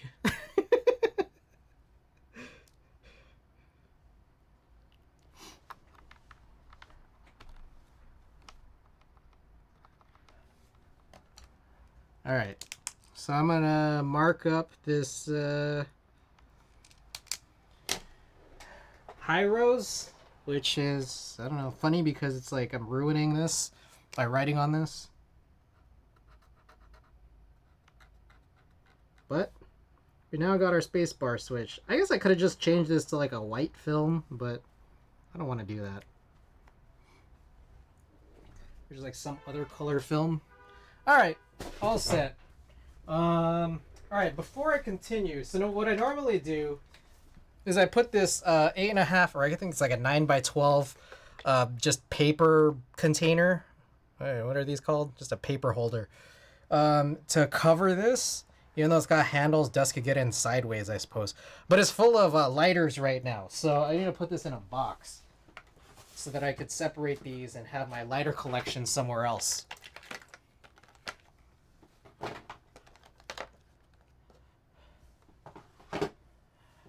Hal! I don't know how you want me to pronounce the name. I don't think I could do that on my own. So let me, you help me with the pronunciation of that. Let me know. But I'll just call you Hal for now, but welcome back. We are actually wrapping up here. I'm going to work on the stems tomorrow, whether it be on stream or off. So I'm just going to put this off to the side while we clean up. And also we're going to get a print going. It came on the right time because we're about to run a print. Now, here's what I'm thinking. Normally, I wouldn't know what to do with this.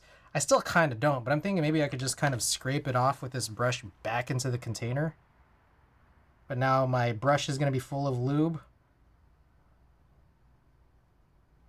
So maybe I'll scrape this off the edge. Hopefully this is okay. Maybe I should put it in this thing. Oh well, too late now. Brandon's getting trolled right now. I had my monitor flipped for some rhythm game action. Oh. All right, let's see. Eventually, this is just going to be a dev box once I get my second dock set up and the cables run for my MacBook to become primary. I'm just going to enjoy working on it. Something to do while listening to Twitch. Nice. All right. Hal, like 2001 AI? Hal? Is that how you want me to pronounce it? Hal Laboratories, like the people who did Super Smash. You know, Super Smash Brothers was named after John and Jeff Super Smash. I don't know if you guys knew that. All right.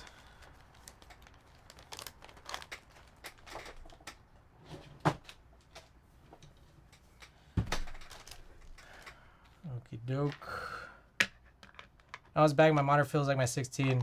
Feels like my 16 by 9. Feels like 21 by 9. Interesting. Okay. All right. Let's get a print going.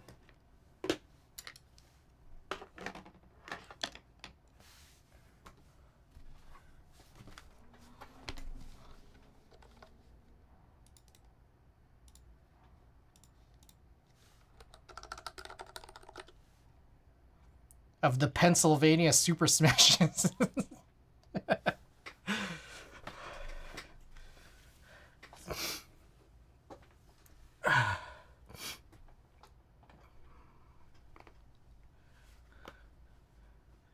Bougie as fuck.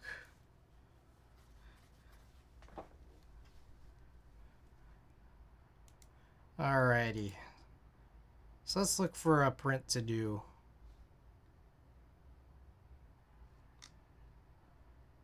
Oh, I turned my, I had my, Synology. Yeah, Synology. I had my disk station off while I was gone. I try not to turn it off unless I'm going on long breaks. But yeah, that was off, and I'm going to go on another long break soon. 2 weeks. But anyways, when it was off, I tried doing a print my last day here, last Wednesday or whatever. And I was like, fuck, a lot of my pictures are just missing, so I can't do these prints. But I turn it back on, everything's good again. So. Alright, let's do a non-keyboard photo today.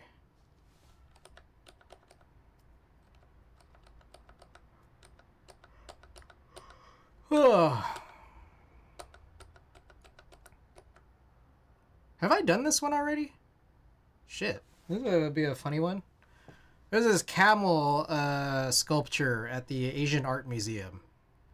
I don't know if I've done a print of this already, but it's funny. I like it, and maybe I should do this print.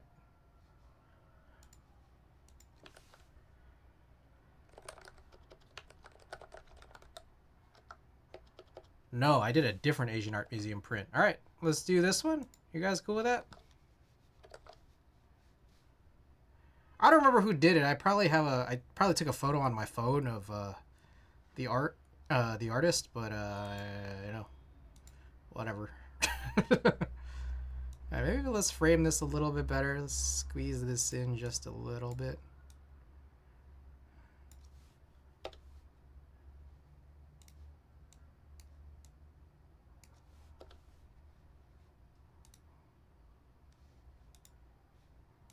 I kind of want to see it at 25%. Does that look good?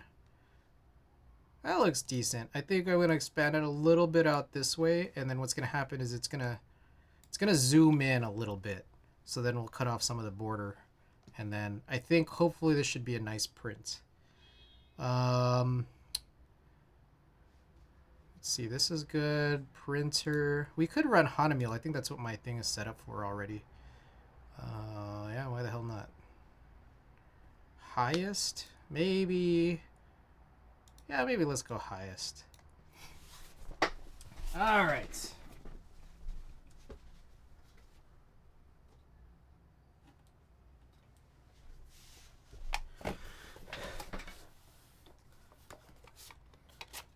Hanamiel photo cards. So it'll be this side up. See, this is a... I don't know how to explain this. It's like a photo rag. It's kind of got this texture. Let's see if we can get the texture. Not really. Oh, yeah, you can kind of see it. So it's textured like this. Some of you guys may have received this already. Corners are already cut. I did send out a bunch of prizes before. I think it was the day I left. So, also, I need to make another rule. I need to make another giveaway rule.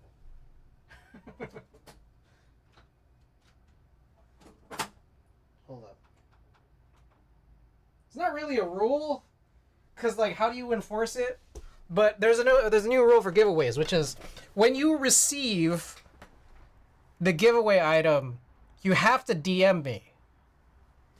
You have to DM me to tell me that you got it. That's the rule.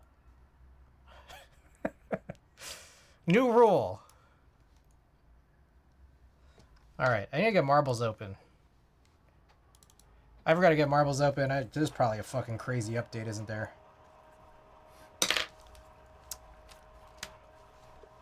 Done? Alright. Cool.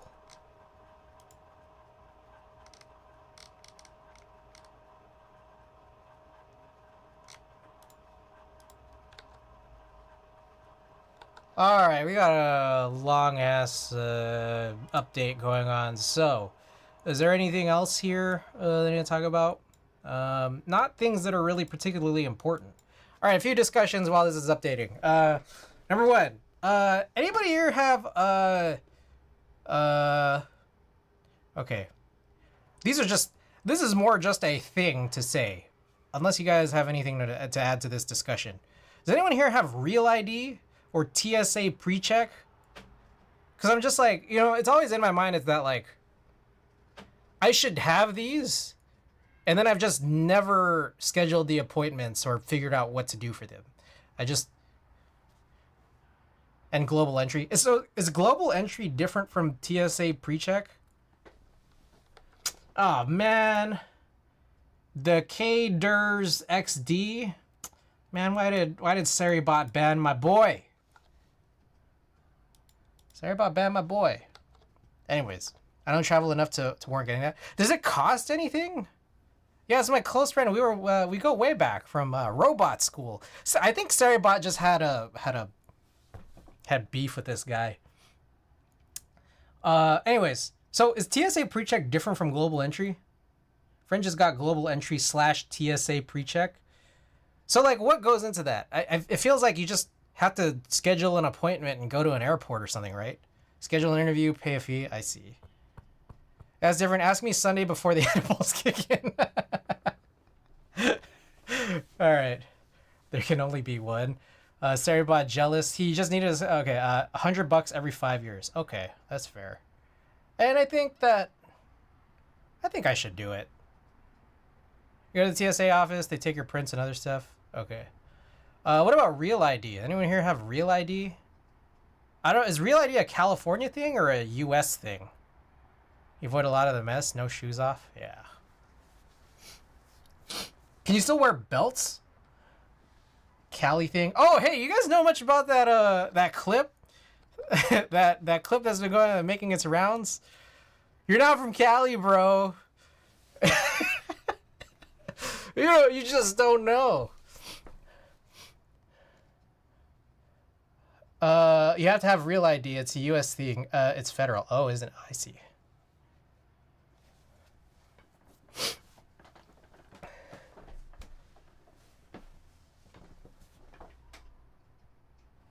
All right, the print still hasn't finished. Also, the update still hasn't finished. Ever having filling out a form paying like $70? Can you do Real ID without scheduling? I don't think you can, right? You have to schedule an appointment to go to the DMV.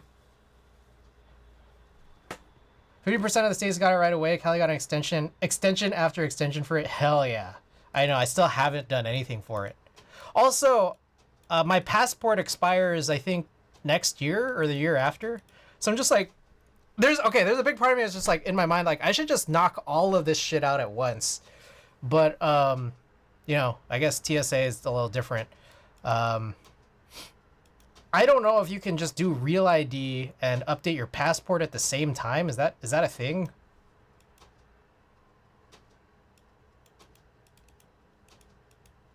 Or can you renew a passport without having to go in for anything?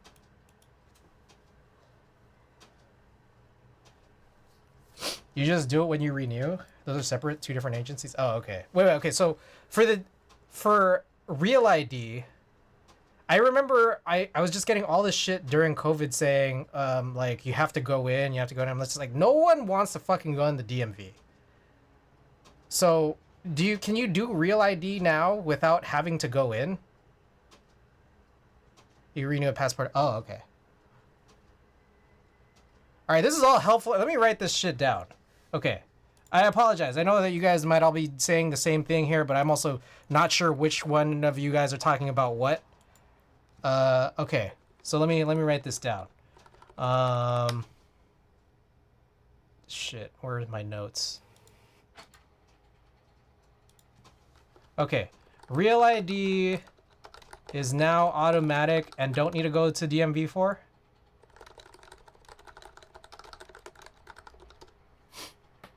Okay, passport you can just do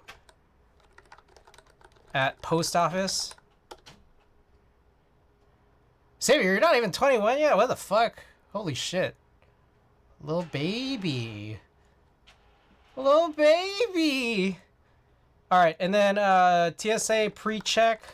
Ask before Bitter Seas edibles. Alright. Koala, you made it! Oh my goodness, just in time. We're trying to end soon. Oh, it looks like my print's done, but Marbles... Oh shit, Marbles is also done here. Jesus Christ, I'm 2 whole people older than Savior. Passport, you just fill application, send an old passport plus picture plus pay fee. Okay. Cool. Good to know. And then I'll probably do that after my trip. Cola,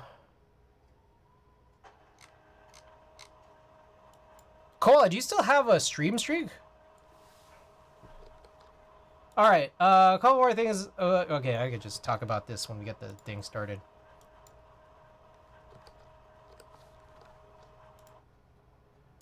All right, let's handle this.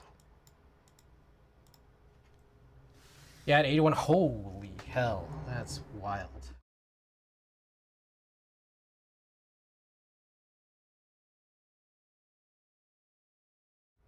I'll stay here. Okay, one second. Let me grab the print because it did finish.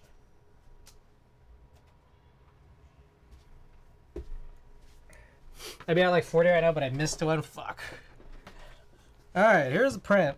It looks very red. So I don't know. It's something weird with the ink or the way that I'm printing. Anyways, there's the print. It's this camel sculpture at the Asian Art Museum. Here are the stickers from Watagaki. I don't know if oh, Pochita. I'm missing Pochita. So I'm gonna go grab another Pochita. So these are your options along with Pochita. Also, I figured out this fella's name is Puar. It's Yamcha's cat friend. We got global entry and all that shit because motor racing in the States sucks. So we travel for it mostly to the EU/UK, but I want to go to Malaysia soon. Nice. I see. 3 left. No, there's actually 4 left. There's this one and then 3 more after. 2 teenagers older. Okay, and then finally, for those who haven't seen it, let me find it. What the fuck? Okay, that's not what I'm looking for. For those who haven't seen it to this point. Okay, so you get this print, you get your choice of one of these Watagaki stickers, and you get a stream sticker, which is likely to be one of these new ones here that we got printed. We got Whisk Guy, we got her with the hair, we got Sweaty Papa John, ousted after apparently being super racist and famously sweaty during this interview where he explained that he's been eating pizzas for every day for 30 days. And then we got Robert Sanza, famous smash and grab guy. Girlfriend tried to steal my Whisk Guy stickers. Okay, anyways, that's what we got.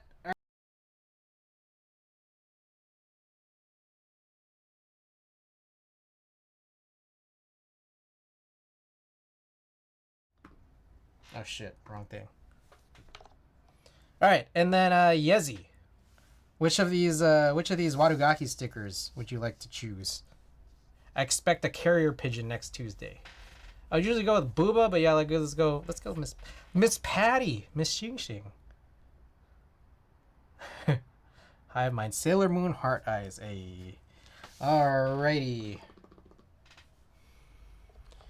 Okie doke. So, I will be back tomorrow with a 15% chance, but I will be back on Sunday with a 100% chance. So, 4 out of 6. No, there's still 3 more. Still 3 more. You good. You good. Still 3 more. Alrighty. Oh, also, yes, Watagaki, my sponsor. Let me show these off again. Fuck. Before we close out. Watagaki is having a drop right now for these, the little Bape friends, but Evangelion. So make sure to get in on this drop. Also, buy my merch. Also, make sure to use code Hong Kong if you want $5 off each tee or hat. Twitch exclusive coupon code. Here's a Discord if you haven't already joined. Yezi, make sure you DM me. And here's the raid message if you're subbed, and the raid message if you're not. All right, again, 15% chance tomorrow, 100% chance Sunday. I will see you guys soon. Good night.